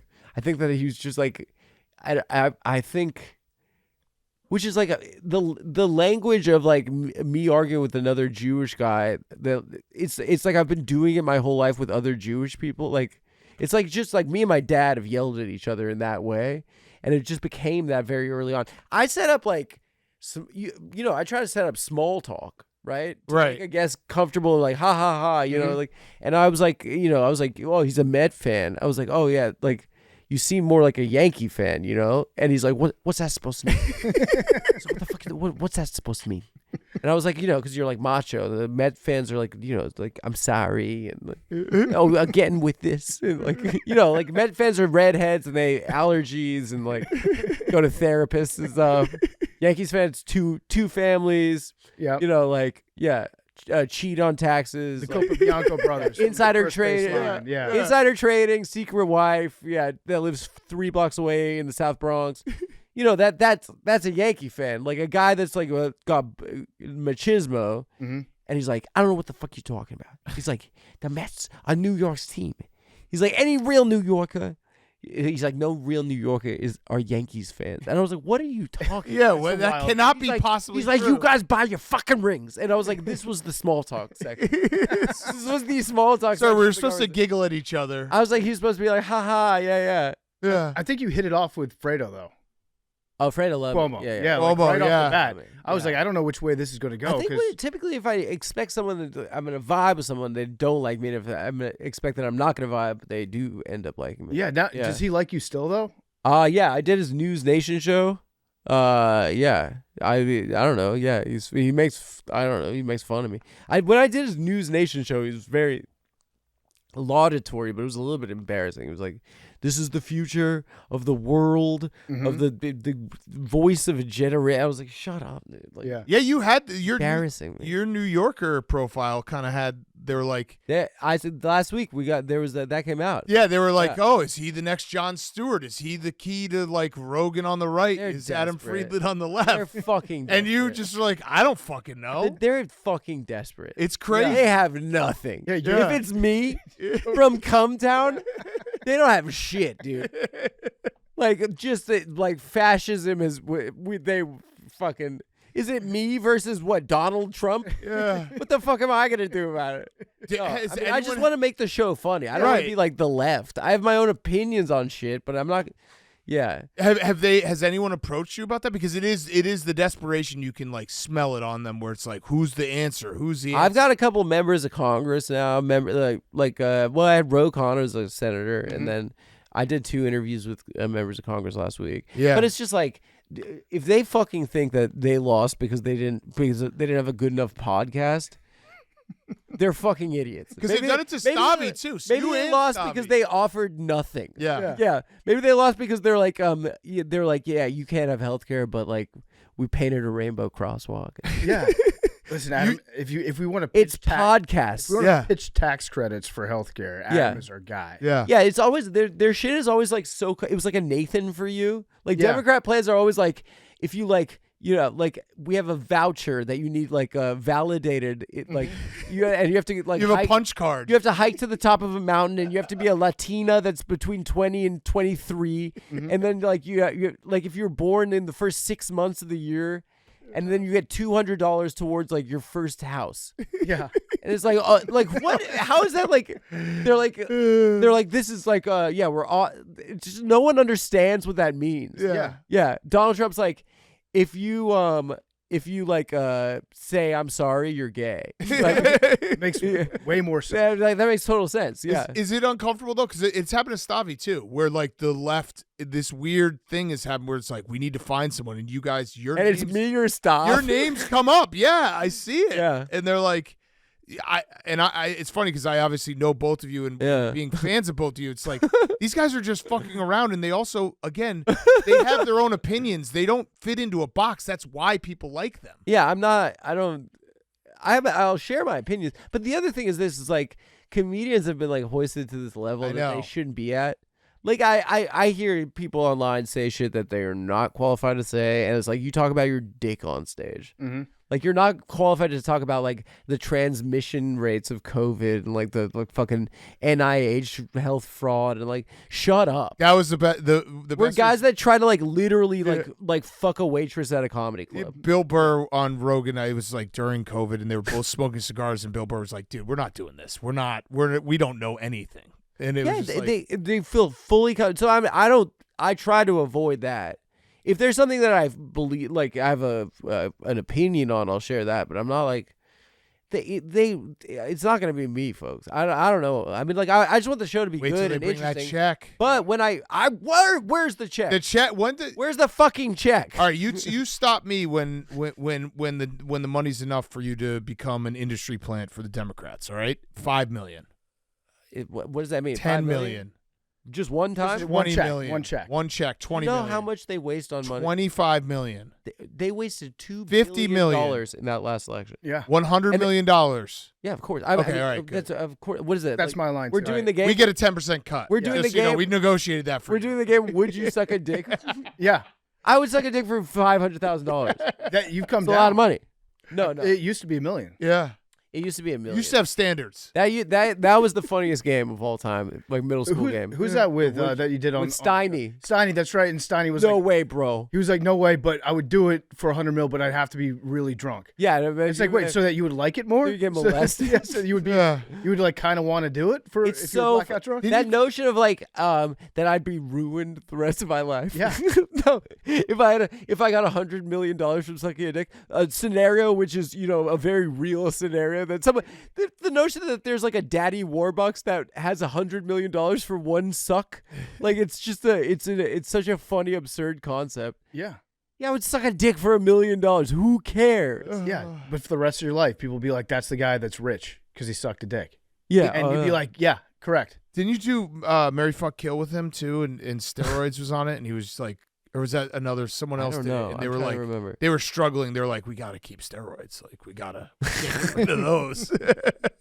Well, those guys, like, yeah, it's so funny in retrospect what happened to them. Now everyone's mad at them because they had the Nelk Boys. Yeah. They had BP on their show. The funniest was after it was over when they were looking at the comment section, be like, that's like having the modern day Hitler on your show. All right, that's a valid point. Okay, yeah, we got really like if we knew what we know now, we probably wouldn't have done it. But the funniest part is like they were like, we've been talking to experts all day. We talked to Nick Fuentes, Myron from Fresh and Fit, and then some other guy. And I was like, you talked to 3 Holocaust deniers and then me? Yeah. I was like, what do you mean they're experts on Israel? It's like it's such a funny idea. That like concept or like microcosm of the world today is like in the middle of Gaza. BB's like, we gotta do full send. Yeah. we gotta drink a Happy Dad. We gotta crack a Happy Dad with Steve. We'll do it.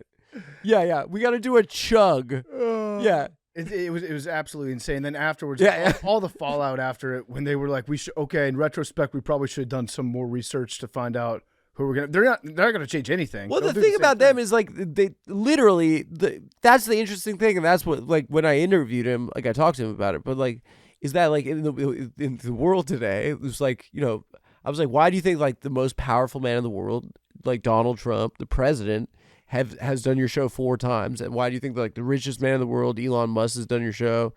And I think like they have like no concept. They just think they're really good. They're Right. like, they're like, because it's We're fire. awesome interviewers. Because it's fire, dude. We crack happy dads, do prank content, lifestyle content. Yeah, we party content. Yeah. We said we'd have anybody. But it's just like that's what the world is today. Like you used to have to go out like like that's Meet the Press nowadays. It's fucking chug guys, and then like now in the middle of probably like the most controversial like human rights like disaster in the world. Like the Prime Minister of Israel is like, we gotta fucking do Nelk boys. How much we gotta do Nelk. How much do you think they told him beforehand, BB? How much did they tell Like, him? how did they prep him? I think for that? Israel thought it was a good idea. I think it's Like more that morning where to they're be like, honest, hey, you're going it's on got to this be American more show. embarrassing for Israel than it is for Nelk. If we're talking about like seriously right now, if they they thought this was going to they work. thought this was good PR. Yeah. And to see Jews bad at PR like this, that is really the offensive part to me. Like this is a thing we invented. We're good at lying and being sneaky. We used to be sneaky. I miss what our thing used to be hiding. We used to be like one of my favorite Jews ever, Anna Frank. She was one of the best hiders in history. What happened to hiding? Now we're going to the army? If I told my mother I was going to Afghanistan after I graduated high school, she would have killed herself. We're not supposed to go to the army. Yeah. We're not made for it.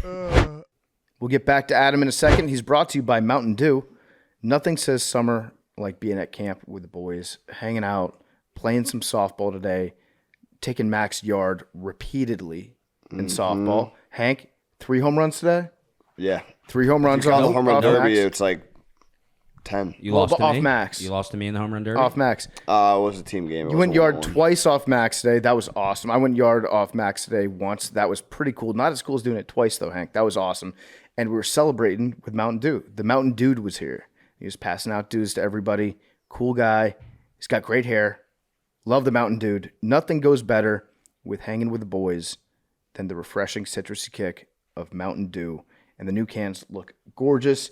I've got the zero sugar right here. Love the flavor of the zero sugar Mountain Dew. The mountain is calling. Experience the refreshing citrus kick of Mountain Dew. Grab one today. And now here's more Adam Friedland. Who's your dream guest? 1-1. I don't know, dude. Fucking Obama, Trump.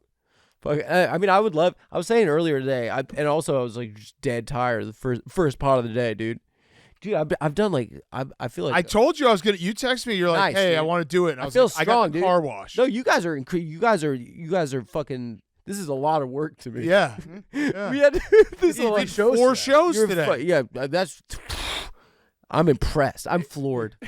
I'm impressed by the. One of the shows is also I'm standing on the shoulders of giants right now. one of the shows is also just you eating lunch. Yeah. Well, Yeah, no, it's- I did a lunch podcast. not only lunch, but I said, Adam, what do you want for lunch? And he's like, whatever, I'm easy. I was like, tell me your favorite meal. He's like, sushi.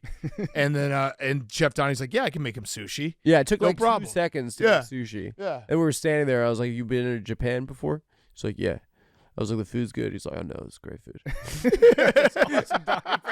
check out the cooking one that I did. Yeah. No, but early this morning, I was like, I am interested, like what's going on in Obama's mind. I mean, I don't know, like. Yeah. What? Yeah. Where? No, I'm just like, I would love to interview. There's like a ton of people I'd probably love to interview. I don't know. I haven't really thought about it. You know, it's just like Obama's got to be so bored. Mhm. Like he stopped being the president so young, and what is he doing? Yeah. Like, and everything changed dramatically the second it was over. And it's like, does he think it's his fault? Does he think he should say something? Yeah, like deep down inside. Is he happy? Is he depressed? And like, I wonder if he's like laying in bed at night and he's just like, if he's like depressed or stressed out. He saw the drone think he strikes just on golfs Yemen, and a he lot. was he was like, that makes me miss the White House so much. Yeah. This Houthis getting. I wish I missed the drones. Yeah, because I feel like Obama's like there is like a maybe some conscience in there. Like Bill Clinton like came from a dirt floor. You know, it's like Arkansas. Like he got it out the mud. You know, Bill Clinton's like it's all in the game. You know, Yeah, like, right. Bill Clinton would kill an orphan and be like, that's what the game's all about. He's like Proposition Joe. Yeah. You know. The game I feel like is the game. yeah, that's what the game's all about. You know, but Barack Obama, I feel like is like I don't know. He's the first black president. You know. Do you remember like when he won? We were like, damn, a black guy's the president. Yeah. We're like America. United States is fixed. You know, America's Did it. like R.I.P. America's racism. awesome. Yep. Yeah. We got. I lived in D.C. I went to college there, and I ran to the White House, and I was like, "Fuck!" I was yelling at the building. I was like, "Fuck you, Bush!" I was like, "We got a black guy's moving to the White House. You fucking piece of shit." That was like when everyone hated Bush. He was like, 8% approval rating. Yeah. Were you there when they killed Bin Laden? Dude, when they killed Bin Laden, and like John Cena said it on fucking Raw, The best. dude, America. That was awesome. Did you go to the White House that night? I think when was that? That was maybe 2011. 2011. I don't know. I think I was mad at Obama already. Okay. I think I was like already like when they like fucked up healthcare and then they fucked up like they bailed out Wall Street and yeah. like the guys who ruined everyone's life like just made more money from it. Like, Yeah. I was like, oh, Obama's just like the rest of them. You're like, damn, he caught it. He could have. I was like, I got Obama. I got fooled. Yeah. But no. No, I was talking the other day. Do you remember like there was that shooting in South Carolina at that church? Yeah. And then he did the memorial, and this was like years into his presidency, and he's giving the eulogy at the church, and then he starts like, amazing, and we're like, Obama can sing. Yeah. We're like, he can fucking sing Pulling too. that out. Yeah, that was. We're like, we didn't even know he could sing, and he could ball too. and he And could pulls hoop. off a mean tan suit. Yeah. Although I was saying earlier today, I've heard from someone that's hooped with him. Oh, you think he's getting preferential treatment? I heard that he calls bullshit foul. No way. Oh, In pickup. Not to. Now I'm gonna get fucking killed by the Secret Service. You can get drone strikes, yeah. I don't give a fuck, dude. Obama apparently calls bullshit foul. That's actually like, because I would have no That problem. is like a person. It's a mark against his person. No, absolutely. Right? I would have no It's an annoying problem thing. if you told me that guys take it easy on him. I'd be like, well, yeah, Yes, the he's president. the president. Yeah. That's If fine. the jump shot goes in, the jump Dude, shot goes if in. you're calling bullshit fouls, like I don't even call blow a fouls. layup, And it's a pickup. you don't call fouls. We have one guy here who calls fouls, and Yeah, everyone just hates and him. everyone thinks he's a Yeah. yeah. It's Obama. He plays with us. Just don't You're get the fouled. you're the president. Yeah. You're the president, He Mr. President. Do not. I would love to interview someone who's like, yeah, Obama called some bullshit fouls on me. Isn't that like it's a thing? Yeah. Your brain, you're like, No, I don't judge like him that. differently. Yeah. I don't like Totally. that. Yeah. I don't like that. Yeah. Yeah, just weak ass fouls and pick up basketball. I just want to know what he. I want to know because it's like I guess he was in the campaign last time, but we really just haven't heard from him, and it's like I just want to know what his deal is. Or the last Is we he- heard from him was he got accused of like inventing the dossier behind Trump, the Russian dossier. Yeah, the and like steal? being a big part of that and like pushing that forward. Was that him? Is that investigating right? him? And then he released a statement, which he never does. He's not like he doesn't ever really come out and say anything. But he was just like, "Hey, I didn't do this. This is Yeah. bad." Because it took him being accused of treason and like threatened with the death penalty for him to be like, "I didn't do that." Well, so I think wherever he is, he might just be off the grid all the time. I think he's in Martha's Vineyard. Yeah, he's just chilling. I think he's just water skiing. He's golfing. If he's yeah. just chilling and just golfing, I don't like that. I feel like has to be something inside of Obama. It is weird when you say it because There has to be in his brain, which is like where he's like watching this and he's like let me be, goddamn. Yeah. Get me back. No, No, 'cause he's hoping that Trump runs again. Yeah. so that he can then come in. Does he and want go to get Trump- off the bench? Trump v. Obama. I don't think know. he'll do it for Trump v. Because Obama. they don't. If they're looking at me and stop, they don't have shit. No. Okay. He's the one. He's the one talent they have. Yeah, I always say that if you want to be president, you should never be president. Mm-hmm. And that's the problem that we have. Is Yeah. like the mindset that it takes to get to that ego. position Yeah. is just absolutely insane. I'm And probably gonna have to do it. it's not. Yeah, Yeah, you you are. need a reluctant president such as yourself. I made that joke to my girlfriend. I was like, because I've been like interviewing these people. I was like, these people are like, you're supposed to. I thought they were like supposed to. I'm expecting them to cook me, right? And I'm like finding that they're like way less impressive than I would have thought a politician should be. Yeah, I feel like doing crowd work preps you for that a little. I'm not a crowd work guy. I'm terrible at it. I mean, but you've done it. Well, just in me asking them a question, they get flustered. Yeah, no, like politicians in your it's head. Adam Friedland. Yeah, it's like it's like not in your head when you're like younger. You're like politicians. Those are the adults in the room, and then you realize like no, they're just fucking idiots who are like addicted to power. No, but they're supposed to be able to like dance around shit, right, and deflect and stuff. And sometimes I've like asked a question, they're like, You're like, dude, I'm not even. Come on, I'm not even trying. Yeah, I don't know. I'm an idiot. I think since media has become so fragmented where you have like your friendly shows that you do, they all just go on their friendly shows and get softballs. So they're not used to having somebody ask them like any sort of follow-up question for anything. So when you do, you scramble their brains. Yeah. I think, well, also they're, with like the Democrats, they're used to like just doing the Anderson Cooper, and they're like, well, Anderson, and then they like give the talking point thing. And then they're not used to actually having a conversation about this stuff, like in a different context. And I think it's like what I've had. There's one I did last week that was like the guy was like, I said to him, I was like, you sound bad. Like I was like, I'm not even saying that in a mean way, but you can't say that in front of people. Yeah. Like I said, I was like, like you I asked him about like one of the people that donors to private donors that he's taking money from, and he's like, well, I can't decide when people like me. And I'm like, you can't. It doesn't sound like a good excuse. Yeah, no, right? Yeah. Like maybe it's like if you don't need that money, you're in a safe blue district. Maybe you don't have to take money from the real estate lobby. Yeah, maybe you don't have to take money from BlackRock. Yeah. Maybe it sounds like you're not doing what's the right thing. Call George Clooney; he'll help you. Yeah, exactly. Come on, bro. Just don't just lie, just cheat. I do like how everybody watched the debate last year and was like, well, this isn't going to work with Biden. And then the Democrats were like, well, let's hold on. Let's give it a sec. And then George Clooney was like, I don't think it's going to work. Yeah. They're like, okay, George Clooney. He called me Leo. Well, they said that it was Obama that kind of like with that pulled the trigger on Clooney. He put Clooney up to it? Yeah, that was Obama was in the background. That's what I've heard. But that in the background, Obama was trying to get Biden to drop out for a while.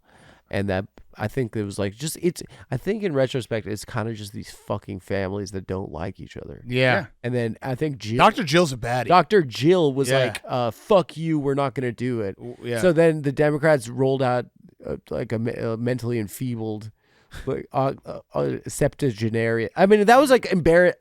Do you remember thinking like it's like embarrassing for America. Oh yeah, like everyone's watching that. We look like idiots. The argument about the golf handicap was good. That was amazing. That was strong. I'll kick your ass, Buster. You got to carry your own clubs. Listen, Nancy. See me on the links. It was always great when he would break out like insults that haven't been said since like 1920. Yeah, that's how old he was. Listen, Carol. Yeah, you horse whisperer. I don't think so, Buster Brown. Dude, I rewatched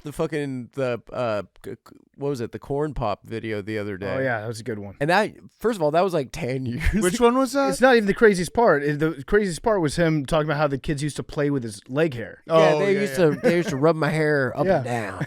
And he's like around all these little kids in like bikinis and stuff, and they're so bored. He's like at a pool, like, and it's the opening for a pool in Delaware where he used to lifeguard, I guess.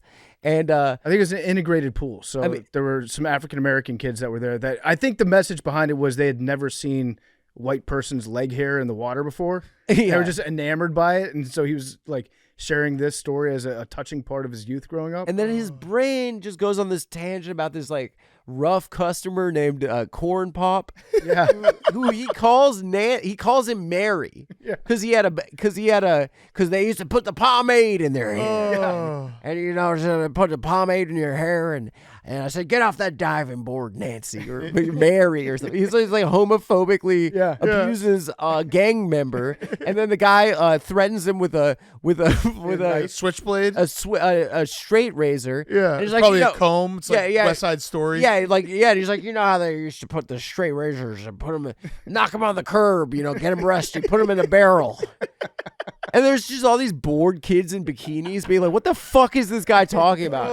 Put him in my barrel, get him rusty. And then, yeah, and then he tells the story that the engineer at the pool, the guy that, like, there's the pool engineer is like, you go out there and he gives him some chain. And he's like, and he like goes up, he goes to his car and with a chain wrapped around his, and then Corn Pop's like, he's like, I apologize for calling you Mary. Yeah. Now it would be an awesome story to hear your grandfather tell. Yes. Yeah. Like your old senile grandfather would be like, my grandfather was a badass. But it was great. I remember the one when he just said, he called the guy fat. He's like, listen, fat. Right. It was really sad in the end. It was great when he called Zelensky Putin. He's like, but on stage, he was like, he said it like it was the music guest on SNL. He's like, ladies and gentlemen, Vladimir Putin. It was the wrong one. It was the opposite. Let me ask you this.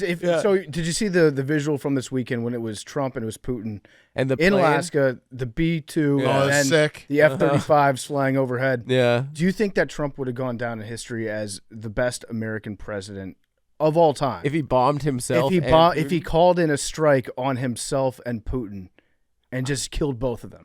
And he wrote a letter to America being like, and it's like the end of Tale of Two Cities. Yeah. It's a far, far better thing that I've done. I think you're absolutely right. Yeah. I think there's no way around it. That would beat the Trojan horse. That would be the top military sneakery of all time, I think. I mean, that would be insane. Yeah. And it was a fake Trump? It, yeah. And then it turns out it was a fake Trump. It was a fake Trump. Yeah. He's sitting in the White House. Yeah. Got him. It was like his body double, like Saddam Hussein used to have his body doubles. So many body doubles. I love that. I love that idea. That'd be great. You want to talk some ball real quick? Yes, I'd love it. I know you're a big ball guy. I like. We were talking all kinds of ball. We were talking tennis. Sports. He actually. We're talking Agassi. He broke my brain. I did not know that Andre Agassi wore a wig all those. He was wearing a rug. When he had the mullet. The mullet was a rug. That's crazy. And he was doing smoking meth. Yeah. He was doing meth and wearing a rug. He was nuts. And winning majors. Mm-hmm. That's crazy. And wearing like the coolest clothes of all time. I'm from Vegas, and so I was always an Agassi man. I like the bad boy.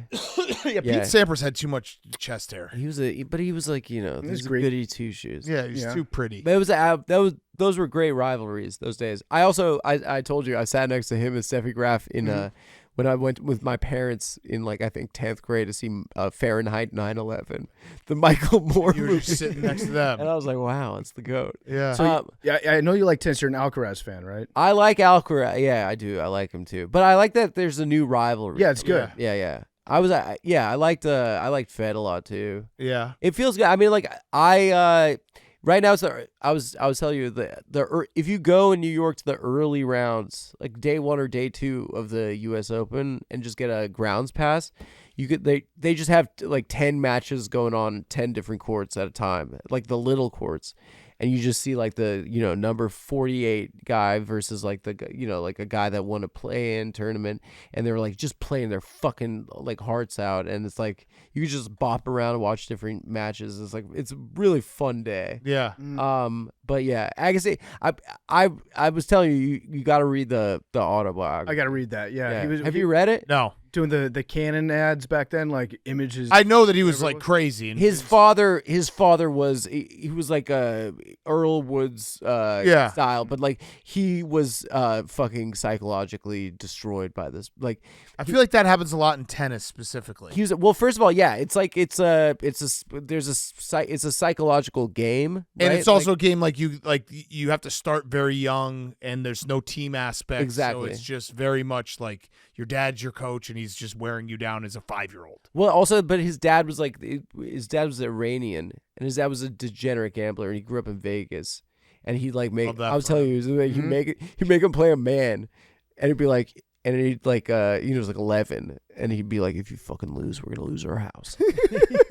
I mean, that's a crazy mentality to immigrate to the United States and then be like, I got to live in Vegas. You got to go to Vegas. That's where we're going to live. They love it there. That is the best place in the world. Let's go. Love it there. Yeah. So you're a tennis guy. I'm not like a tennis guy, but yeah. It sounds like you got like guys sports that you like in tennis. Yeah, you like. That's a cool thing is like you follow like personalities and guys. Yeah. And I've gone like it's really fun to like. I live in New York, so it's fun to go to the U.S. Open when you can. And you're an Arsenal fan. Yeah, That's tough. huge.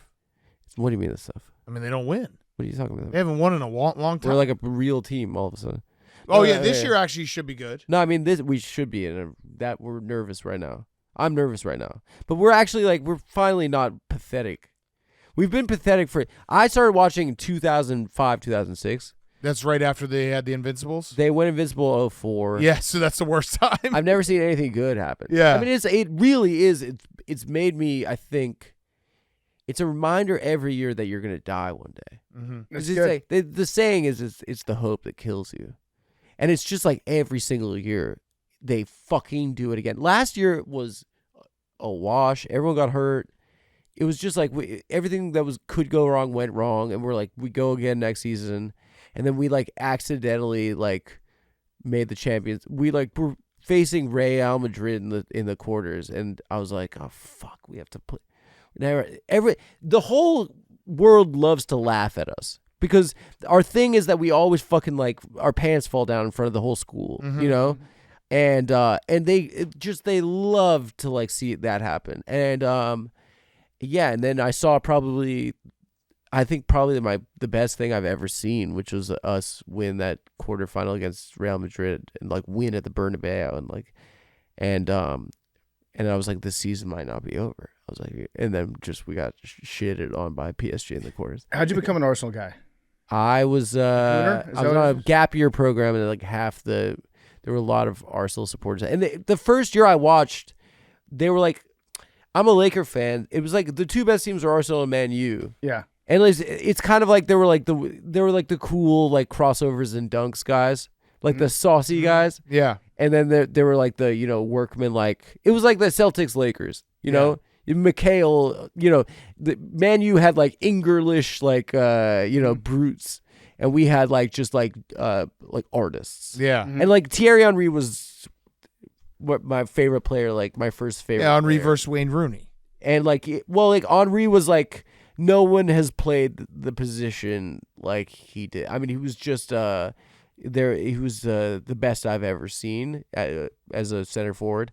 And when they were they just had cool guys, and they played a beautiful way. Yeah. And but for 20 years I would just see us get just laughed at and shitted on, and Jose Mourinho would give a press conference and call our manager Arsene Wenger would be he's gay, and everyone's ha ha ha ha, he sucks, fuck you, and just every time something good could happen, it would but it was it's this weird thing is because I can't go to they have the pub, they have Arsenal pubs in New York, and I being an American soccer fan is it's just the worst kind of guy you could be. It's just the most It's just I know that it's lame. Living in Brooklyn. I live in Brooklyn.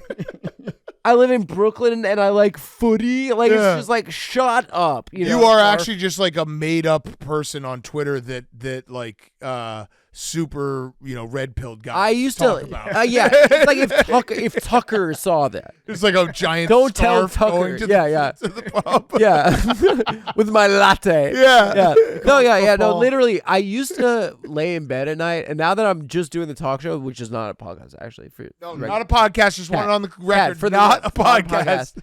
But I used to There is a podcast. Can you listen to it as a podcast feed? Yeah, we do. And isn't there is a podcast element to it? That's for the ad. Yeah, of course. For the ads, you juice the numbers. Right.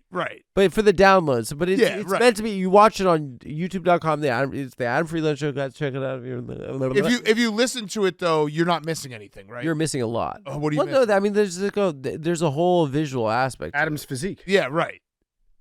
Are you on TRT? Listen, I came out here. You should get on. All I'm saying is Arsenal. Yeah. Back before that, I used to lay in bed, and it's just that one thought you have about yourself where you're I'm gonna fucking kill myself. Mm-hmm. You're almost asleep, and you're you jolt out of bed, and it's just the worst thought you have about yourself. And mine was always you're a podcaster who lives in Brooklyn. And I'm is this what I've done? We've joked about it for a long time, though. It is the worst sentence you could say to someone is, "Could you come on my podcast?" I'm a podcaster who lives in Brooklyn. Yeah. Who supports Arsenal, who likes European soccer. Yeah, football. I call that. I actually call it football. Yeah. I say soccer on purpose. Are you sick of LeBron? As a Laker fan? Yeah, you know what's gonna be the worst is the farewell. You remember? Yes. You remember the video tribute Kobe year? Yeah. Where everyone has to act. Everyone was like, you're rapist. Like for like 19 years in Kobe's career, everyone's like, fuck you, Kobe. And then for some reason, the whole NBA decided like, what a gentleman of the game. Thank you, Kobe. Yeah. And he was like, we wheeled him out every game. It was like pathetic. Yeah. It's going to be that times 15. Oh, it's going to be crazy. There's going to be a documentary about it. There's going to be the documentary, the motivation, the genius of the eye, the genius of the fucking bullshit. Yeah. No, I mean, I think that I'm a Laker fan, so I guess I'm a Kobe guy. So it's just like becoming when we won in the bubble, I've said this before, but like I looked into my heart. Like 30 seconds later, I was like, it doesn't feel the same with him. Thank you for being honest about that. It really doesn't feel the same with him. And it's like it's an emotional thing, I guess. I think he's just not gonna be my guy, and but it's fine. I still he's really good. He's 40, and he's this good still. And we're still making fun of him and laughing at him. Yeah, I don't think he's a funny guy. Yeah. No, I mean he's embarrassed. He's a very funny guy. He's just a fucking. Why does he have to say that he knew who Migos was 8 years before they came out? We make fun of LeBron, but at the end of the day, imagine the type of brain you would have if from 15 years old for the rest of your life. Literally every single interaction you have with another human being is someone trying to be like, we love you, you're the best, whatever you want. He has had just nothing but yes men for his entire life. It changes everything. You think you're the funniest, you think you know everything. It would fuck you up. That's true. Every joke he's told has been laughed at. Correct. Right? And so he thinks he's funny maybe. Or he doesn't have anyone busting his balls. No chance. Right. I think he's also the first NBA superstar in an era where you have to market yourself. Mm-hmm. We didn't know who Jordan was. Yeah. We didn't know that he had just a hate in his gut. And we didn't know. We just thought he off season, he goes hangs out with Tweety Bird, Bugs Bunny. We didn't know that he was arranging hits and and just and then in his fucking Hall of Fame speech he's drunk and he's talking shit on Brian Russell. Yeah, his high school opponents. He's just when we watch The Last Dance, we just see just the spite that motivated him. We didn't know that at all. He was a cartoon character. LeBron has had to market himself because of social media and the digital age and all that shit. And he's just terrible at it. I mean, I don't know whoever's I think he's the Akron crew is around him. Yeah. And I think the other difference is Kobe and MJ think that it's maybe soft to have friends. Yeah. They're you're pathetic that you need other men around you. Yeah. We're people that have no it's a man doesn't have friends. Mm-hmm. A man man has a wife, then he dies alone. Yeah, has a wife. Yeah, exactly. Yeah. That's He's friends with his kids until they're 12 years old. Then he puts them out on the farm. Yeah, then he dies alone. Gets them drafted. Yeah. That's what a man does. That's what a man does. A man will only cry if their dog dies. Yeah, or at the national anthem. Yeah. You kill your dad. You play baseball. Just alleged. This is a big show. I shouldn't be. I'm gonna get in trouble. We're having fun. That was a fun thing. That was a fun thing. We're riffing. We were just riffing. No, but the thing is LeBron's just shut up, dude. You don't last year when he was on Pat McAfee. He's he was auntie mode. He's I've had the hell and I don't the hell care no more. And by the way, Brian Windhorst, I'm not your best friend. I've never known you. Yeah, if you have to say why out you say loud, that about Brian Windhorst. He's some guy that's also was your guy in the media for 20 years. Yeah, he's went to the same high school as you. And he's and by the way, I am not friends with. He's why are you doing this? Yeah. Everyone loves Windy. Also, just leave him alone. LeBron's just you don't have to convince us.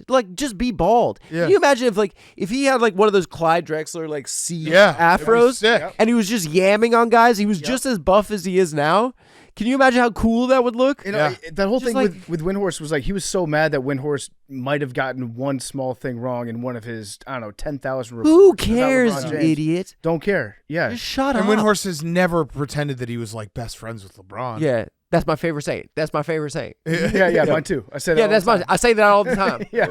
Dude, I love like Le Cap, but apparently like I mean I've talked to people that are like cover the NBA, and they say that like he reads everything. Oh, I Yeah. believe Like all the La Fraud, La Bum. I would love to see him on It's just like Adam Friedland show. I would love to. That's my favorite saying. That's my favorite. Saying. that would be an all-time interview. I would Oh love my to have him on. God. Well, I had Blake Griffin on the show. our friend. Yeah, he's the best. It's not That's the fair. boy- It's that's not the fair boy. how funny Blake is. It's He's funnier really than us. Yeah. he's It's the funny. guy can was dunking better than anyone. A professional athlete made hundreds of $millions. Oh, and he's funnier than he has better comedic well- timing than almost all comedians. Like I had to do it because I'm like I thought I was like never gonna find a wife.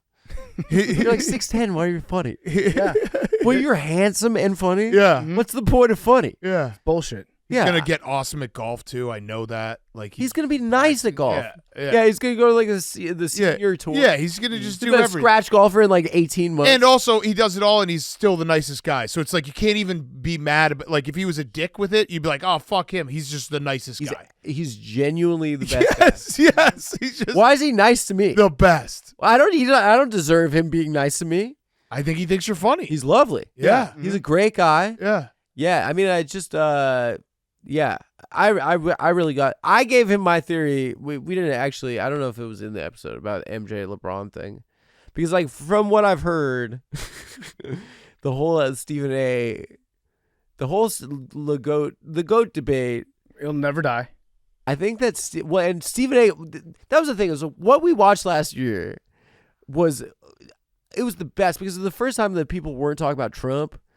It was like it was the first thing that we got to be like, oh, this is great. Yeah. Isn't this great? But Stephen A. is like, yeah, and if you touch me, like I will have no choice but to give you hands. And I'm like, what do you? It's LeBron James. Yeah. Also, why are you threatening? Why are they threatening? And why is he saying he doesn't want to be fucking?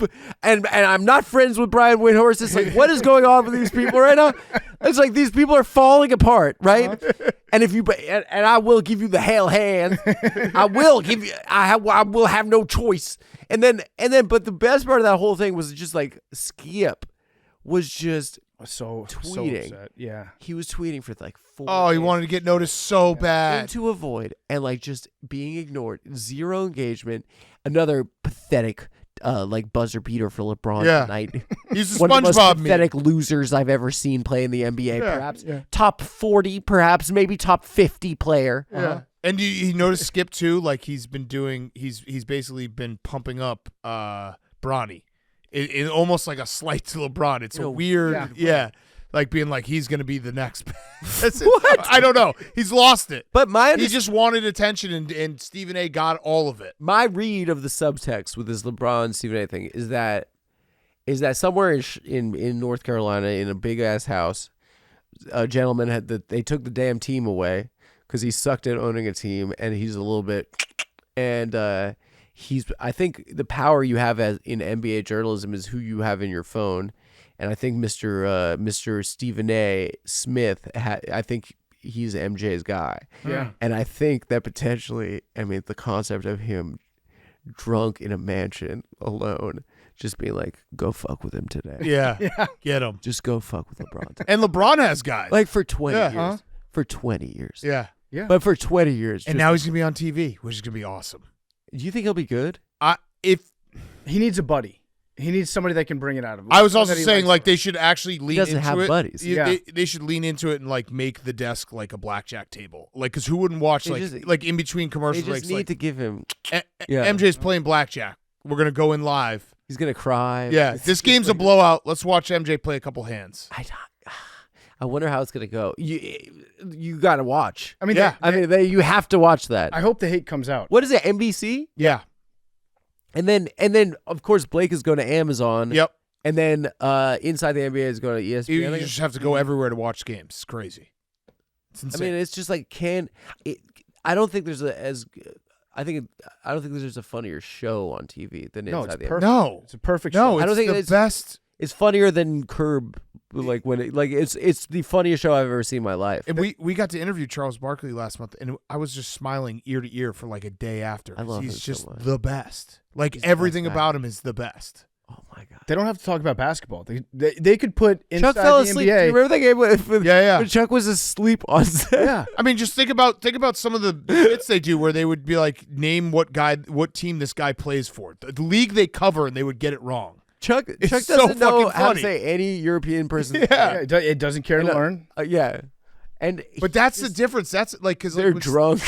When Stephen A. Smith makes a mistake, they'll go into like crisis mode. Like he'll say, someone's on the Chargers who's not on the who hasn't been on the Chargers in a year, and then you'll see all these stories like Stephen A. Smith has worked so hard, no one else works.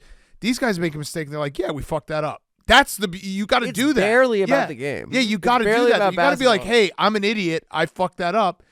If you try to pretend that like, "Oh no, it's because I've been working so hard. And you guys are working me to the bone." It's like, come on. I have to imagine like they all actually are concealed carrying while they're on set.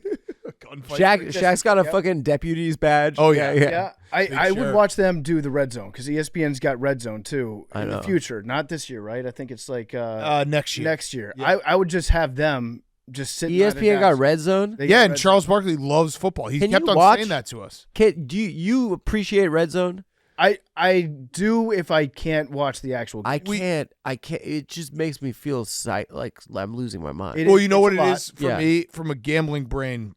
Every time they flip to a game, I'm like, where's the big play? Yeah. And then it will be like, all right, and that's a 5-yard out. And you're like, fuck. I thought it was going to be like a pick six or something. Or a touchdown. But yeah, we watch all the games here, so we have all the games, like the actual feeds of the games on. I knew some guys that like were like went into like finance, like, but like the 22, 23-year-old kids, and they get the like first huge big check, and they had a huge like apartment in the West Village, and just too much money for the age we were at. I think I remember they had one thing on the wall. It was a Pulp Fiction poster. Love that. It was like still like just we were boys. Yeah. And they used to just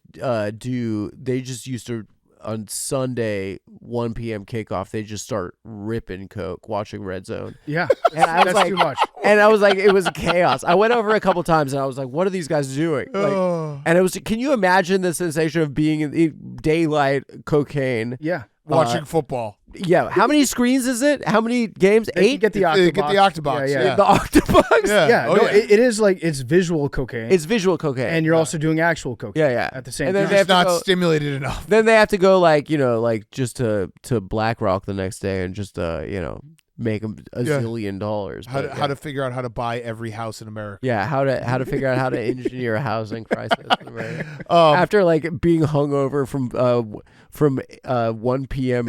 blow. They were An 8-ball and the Jaguars and Titans. Yeah. Yeah. It was that was really funny, dude. I still watch them do that. All right, this has been awesome. I got one last question for you. Rowback question, RHOBACK.com, promo code TAKE, 20% off your first purchase, Q-Zips, polos, hoodies, joggers, shorts, rowback.com, promo code TAKE. Yep. So we talked about Cumtown. We loved Cumtown. When you guys did break up, was there any bad feelings? Because I feel like you guys obviously came back. We grew podcast up together. Yeah. Because it was abrupt a little bit. Stav was exhausted from like the road, and he was just like, we couldn't, and then we had to like gang record. I think Stav was just burnt out. And then he just recorded a special, so then he took some time off. We kept doing the show. I mean, the point is that at a certain point you're you're not a baby anymore, and like you want to stop doing a podcast where it's like, what if fucking Tom Brady was Chinese or something, and it would go a little bit something like this, like. The Tuck rule would be called the fucking, I don't know, the Chinese rule. We're like at a certain point we're like exhausted. Yeah. And it's like, you want to do other things. For me personally, when I got to start doing the talk show, it was like a new thing, and it was like put like wind in my sails. I was like, oh, this is like something I want to work on. And then I think Nick's now working on things himself. And like, I think it's at a certain point, it's like, you're like, I don't know, I'm 38 years old now. Like, yeah. I'm a middle-aged man now. Is it still weird, I assume, people still come up to you on the street. Oh yeah, a bug. it'll be the rest of my life. A bug. Yeah. Mm-hmm. Yeah, it'll be the rest of my life. I remember when that all unfolded, Dude, I found out, and I was like, "Shit, he's screwed. They got him on the bug I don't thing." care, dude. I really don't care. I'm so lucky I can do any of this crap. I mean, like, and what is like? Oh, sorry. But like, this is This is a really sad story, but I got a call from my dad. I was in Union Square. I got a call from my dad, and he said your mom had an MRI, and she's got a brain tumor that's expanding. Like we knew she had cancer, and he said it's now aggressively growing.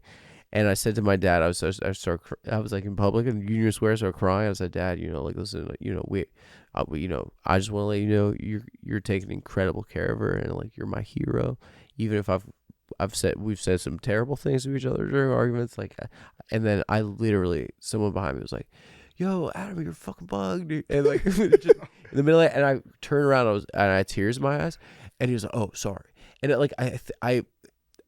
I imagine this guy was like thought that I was like calling my dad and was like, "Yo, I got like Nick and Stop burned me extra hard this week." It's just like that. He thought I was crying. Like, yeah, it was like it's hilarious. Yeah, I don't know. I mean, it's weird, but what do you mean? Like, it's funny. I mean, I've been, I really don't care about, if my friends like the talk show, I like work really hard on it. I kind of have guys do the internet for me. Yeah, these days, and like smart. do the post for me. Yeah. I don't like really care. What the fuck? I mean, like because I was the bug, or like on Cumtown, gay bug. I think I'm just a fucking gay Jewish bug. I think it's just like I kind of processed the internet a while back, and now it's just like a little bit like, oh yeah, I have a career, and now I get to do this talk show thing. It's like, yeah, I'm fucking like, I don't deserve any of this shit. Like, I was just like, I'm incredibly fortunate. And I was an incredibly lazy person. Yeah. But now that I like have an opportunity to do something different and cool, I don't want to blow it. I don't want to blow that opportunity. But also, I want to work really hard. You say that you were lazy, but it was still like, it was a great podcast. Yeah. It was really very, good. very funny. Yeah. But I don't think it was like I would knock out 3 movies a day. I wasn't like working hard. Like Stav was like doing the road still. I think I was like paying my rent, and like I wasn't broke anymore, so it just blew my ambition. And at a certain point, you're like, no, I'm gonna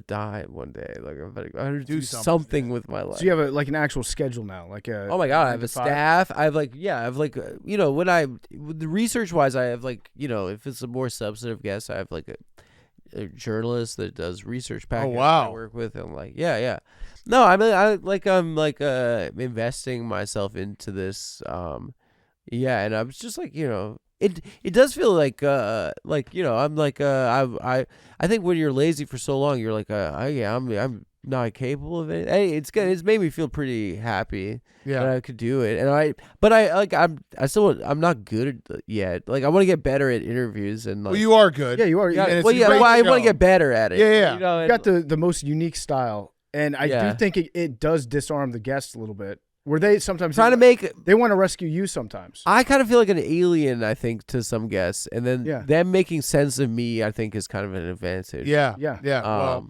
it's great. Everyone, I appreciate it, guys. Check out the Adam Friedland show. It was awesome having you guys. Are the best too. I love this show, you guys, and I appreciate coming on. Anytime you're in town, you're welcome to come on. I love it. I'm gonna go to O Block after this. Okay, there you go. I'm gonna go down. I'm gonna tap in at O Block. Yeah. Mm-hmm. I heard they got love for me down there. They do. They do. Sure. Yeah. Thanks, boys. All right. Thanks, Adam. Take care. Adam Friedland was brought to you by Truly Hard Seltzer. It's all about fun, light, refreshing variety and a bubbly, effervescent style to get you and your people in a lively party mood. Truly Unruly is 8% hard seltzer. It's full of flavor, but still light and refreshing. You can get it in 4 flavors. They got the Tropical Twist. My personal favorite is the Berry Blast. They've also got Citrus Crush, Strawberry Smash. You can even grab a big 24-ounce Tropical Twist single at convenience stores. The Mega Truly. Truly is the perfect day drink. Tailgating on the weekend, bouncing around for game day. You can't beat something as light and easy, but big on flavor as Truly. Truly Unruly drinks light, but it parties hard. Get unruly with Truly Unruly 8% hard seltzer. You can find it anywhere, your favorite grocery, liquor, or convenience store, or visit trulyhardseltzer.com and use the Truly Finder to grab it near you. Okay, let's wrap up. Guys on camp. Also, by the way, our good friends, John Feidelberg, Tommy Smokes, Little Sass, Nick, KB, they made a show. It's awesome. Go watch it on the Out of Order YouTube. It's Proud of called the Lay boys. Mascots. And yeah, they made a TV show. It's fucking sick. So Lay go watch it, Mascots. please. Yes. Okay, Hank. Hey, Big Canopy, Oh. Pitchin' Free Tents, Oh. Hang K, and the Booth Boys. Are they talking about boners? Yeah, I guess so. No, I think they're talking about actual tents. Kitchen tent? Oh, yeah, no, it's Guys on Camp. Oh, okay. Wow, bonk. Well, I mean, what was yours, Hank?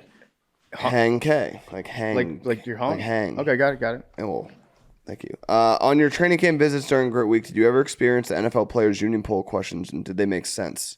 For example, pre-Josh Harris weight rooms were smaller than high school locker rooms, food, etc. Thanks for all that you do.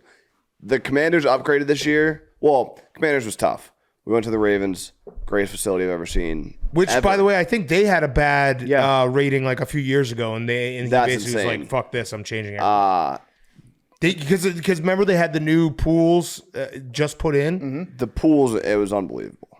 Unbelievable. Unbelievable. But then we went to the Commanders the next day. Kind of looked like What? a rinky-dink operation. But they Yeah, got it. They had a wait, new. Hank. They had a new locker Hank. room, which was nice. Their new locker room is very nice. Rinky Dink? Compared to the Ravens, Their locker room was sick.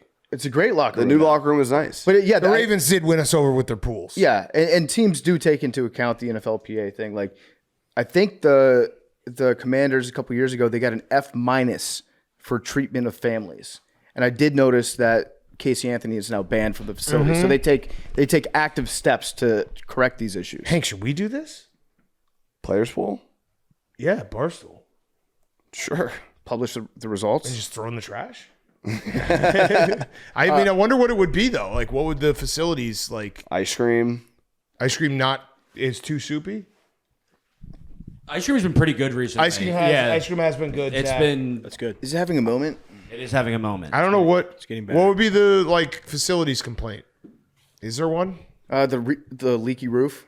Yeah, that's getting fixed. Jerry parking in the handicap spot. That's not getting fixed. What? Parking. Parking. That's yeah. definitely not getting fixed. Jack McCarthy parking in the cars.com spot. Lack of a batting cage.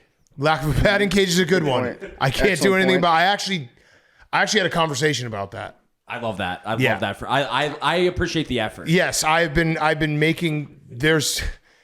I had a conversation that was going to cost a lot of money, and then at the end of the conversation, the person who I was talking to was like, "What? Why?" And I was like, "Batting cage." It was just, yeah. There are We're some working upgrades towards we it. could make for sure. Yeah. They disassembled the flight simulator. Oh, they did. Yeah. Why didn't they put it in the The flight simulator room? interns Oh, took over the well, they're flight gone. simulator mode. Yeah. Okay. Yeah. Yeah, Good so we point. put good it back point. up. Goes back up. Because then Paige was like, "Do you want to take this home?" And then I'm thinking I might just take the flight simulator home and put that. Now that becomes my desk.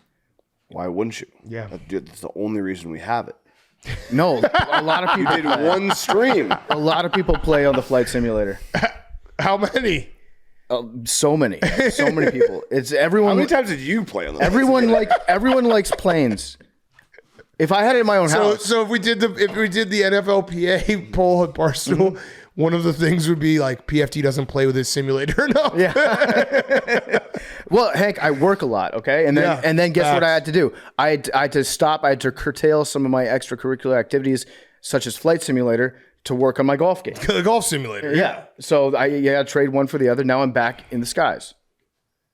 Okay, fair enough. All right. Every summer, 5 of my friends from college and myself go on a camping trip. We go to a different national park every year. Can you please help us choosing the national park we should go to for our next trip? For example, on past trips, we've gone Denali, Mount Rainier, Glacier, and Banff.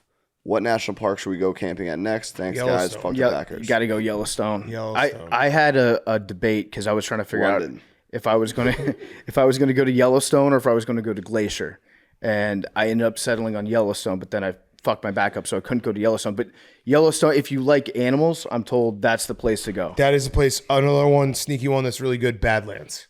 Yeah, Badlands is sick. The rocks. just look cool. What's the one in Utah? I think that's Badlands. That's Badlands. I think they got a few. Arches. I'm thinking about Arches. Where is Badlands? New Mexico, maybe? Is Crater Lake a national park? Crater Lake is, I think. Yeah, in Oregon. When I was playing baseball on the West Coast, we drove by and we stopped at Crater Lake, and it felt like it wasn't beautiful. like on Earth. Wait, I was wrong. Badlands is in South Dakota. What is the one national parks?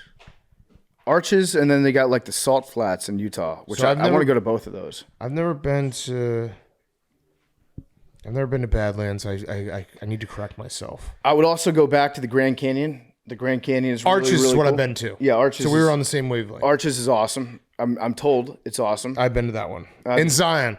Zion's also sick. That's Utah as well. That's like big rivers and big rocks. Just big. When you think Zion, think really fat. crazy big. Yeah. Yeah, I would say Yosemite too. Yeah. I've been there. Yosemite's awesome. Yosemite's in California. Yeah, or Yosemite. That's what. Yeah. I've been to Yellowstone and Arches. Never been to. I got to go to Badlands. That was all time. Shout out Teddy Roosevelt. Yeah. These guys on camp questions rock. Zach, is camping in a video game ever okay? Great question. Sometimes when you're trying to get these camo challenges knocked out, you gotta come on. I'm not saying it's okay or I don't condone it. I'm just saying. Oh, like you're trying to protect a streak. I understand doing it if you need What does like this 100 mean? more headshots to get like Blue It's Tiger where it's where you find a spot and you just kind of hide out there and let everybody I think that's else. awesome. Yeah, it's great. You find a good spot where you Corner can kill camping? everyone? It's really good. Yeah. So What about you hear this, I think Zach? everything's okay in moderation. I just don't think it's so like you can't make a habit of it. You got to get in the mix. But if we're trying to get some achievements unlocked, just 5-10 minutes. I understand that if you're like trying to level up a gun or like I've never been a camo challenge guy, but in a game, like what do you say? What do you say if you walk into a room and you just get killed by a corner camper? You can't. You're not a happy camper. Yeah, no, it's not okay. It's part of the game. In that though. example, not okay, not cool. So remember when Hank for the longest time could not get a win in Call of Duty, Warzone? Yeah.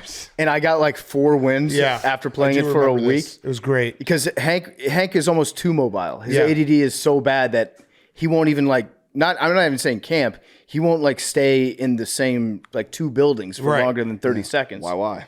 But when I got my 4 wins, they were almost exclusively because I found this one room on the top floor of this one building. I would just go in there and just not move, and I would just stand in there with an automatic shotgun, waiting for with a mine that was attached to the door, waiting for somebody to open the door. Then I'd blast them 4 times, and then all you'd hear on the death comps is like, "You motherfucker, you little pussy!" It was great. It was great. I ended up winning. If you play games of Warzone 45 minutes without leaving like one Love area. that. Love Well, that. also because you had a little sniper position, so you could maybe pick somebody off on the roof from that same room. You should be So you just go to the roof, then you go back to the door and wait. Then you go to the roof, then you go back to the door and wait. It was great. That's terrible. Did you lose? That's not cool. Not cool. All right, and then last one. Hey guys, love the show. My camp question is it ever appropriate to camp out in front of a store, restaurant, ticket booth, etc. to ensure you get a highly sought after product? For example, Zach may have camped out to ensure he gets the new Xbox, maybe max waited hours at a new fast food location to get free food for a year. Does the item being obtained matter? Do you draw the line at bringing a tent? Is it all just a no-go? We're talking like the store opens at 7 a.m., but people start lining up at 5 p.m. the day before. Have you seen Bethpage? No, it's crazy. It's like 2.5 days now. I think tickets. It's all right. So I've done it for tickets. For student tickets at Wisconsin. If you do it, you have to do it the fun way. You got to get an actual tent and do it with your friends, and it's just fun. If you're doing it like sitting in a chair outside of like a Best Buy, I don't know. Yeah, I also feel like the internet has kind of for an taken a lot of that iPhone. away. Yeah. So we used to have to camp out to get tickets for HF Festival back in the day, which you could only get at like Tower Records or Sam Goody. And so you'd go sleep out there and then you buy. Now you just like get them online. At Ticketmaster, so you don't have to worry about that. I remember camping out for. I didn't do it, but I remember the lines and like some of my friends doing it for the Xbox 360. Yeah, I did it one time for, I think, what was the PlayStation that came out in like 2005, 2006? PlayStation 2. PS2, yeah. I camped out for a PS2 because I was going to get it, then I was going to sell it online because I had spent all my money at college. I needed some money for Christmas. So I camped out, bought it, spent every last cent that I had buying it, and then I put it for sale on eBay. And I think I made like $5 or $10 off it. That's good money. But I thought that I'd figured out the economy. Little tip for you: you do that 10 million times, that's $50 million. That's right. You can't go broke taking a profit, right? You sell a soda can to every single person in China for $1, you're a billionaire. That's a great Think point. about that. That's a great point. That's one of those, we should do the Mount Rushmore things that someone told you and you thought were really smart, and then you grew up and you're like, well, that was fucking stupid. The Mount Rushmore things that Gary to China. Yeah, in China. Yeah. The Mount Rushmore things Gary V would say. Yeah, right. And that people are going to buy and be like, oh shit. Yeah, he's right. He's right. He's so right. I found a market inefficiency. Kill your whole family every morning. Okay. What was the question? Oh, camping out. Have you camped out? Yeah. I used to camp For out. Growing up like sneakers and stuff like that. Oh, okay. Well, they're different in Florida. Not bad weather. Not bad weather, no. Yeah, you can camp out forever in Florida. Mm-hmm. What sneakers? Different foam posits as a kid. Orlando Mall, Galaxy foam posits. There was that one ended bad, but that was just one that came to mind. What happened? There was like a shooting situation, but At your camp out? At the camp out. No, all right.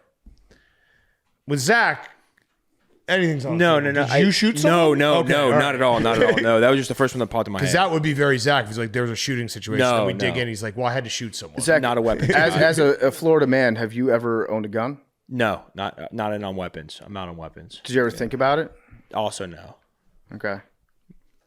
If I get robbed, I just take my stuff. I guess. Sorry, sir. Yeah, just let them have it. Yeah, this guy brings up a pretty good point. You should have my shoes. Yep.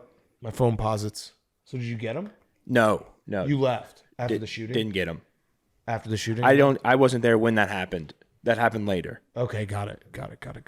Okay, good show, boys. Camp Barstool. Tune in to all of our stuff for the rest of the week. It's going to be awesome. Team Max versus Team Dana. Jerry's here. Yeah, Friday. We're doing our fantasy football preview. How about Jerry O'Connell? How about Jerry O'Connell's singing voice? Unbelievable. Incredible. Unbelievable. Some guys have it all. All right, we're at camp, so we're going to do the numbers. 3. Oh, nice. 2-2. 85. We're going to do the numbers. 99. Nice. I 21. like that. You have to say your name. 67. No, I don't. 10. You've never gotten it. Don't tell me what to do. What'd you say? 85. You said 85? I'll go 73. I'll say 17.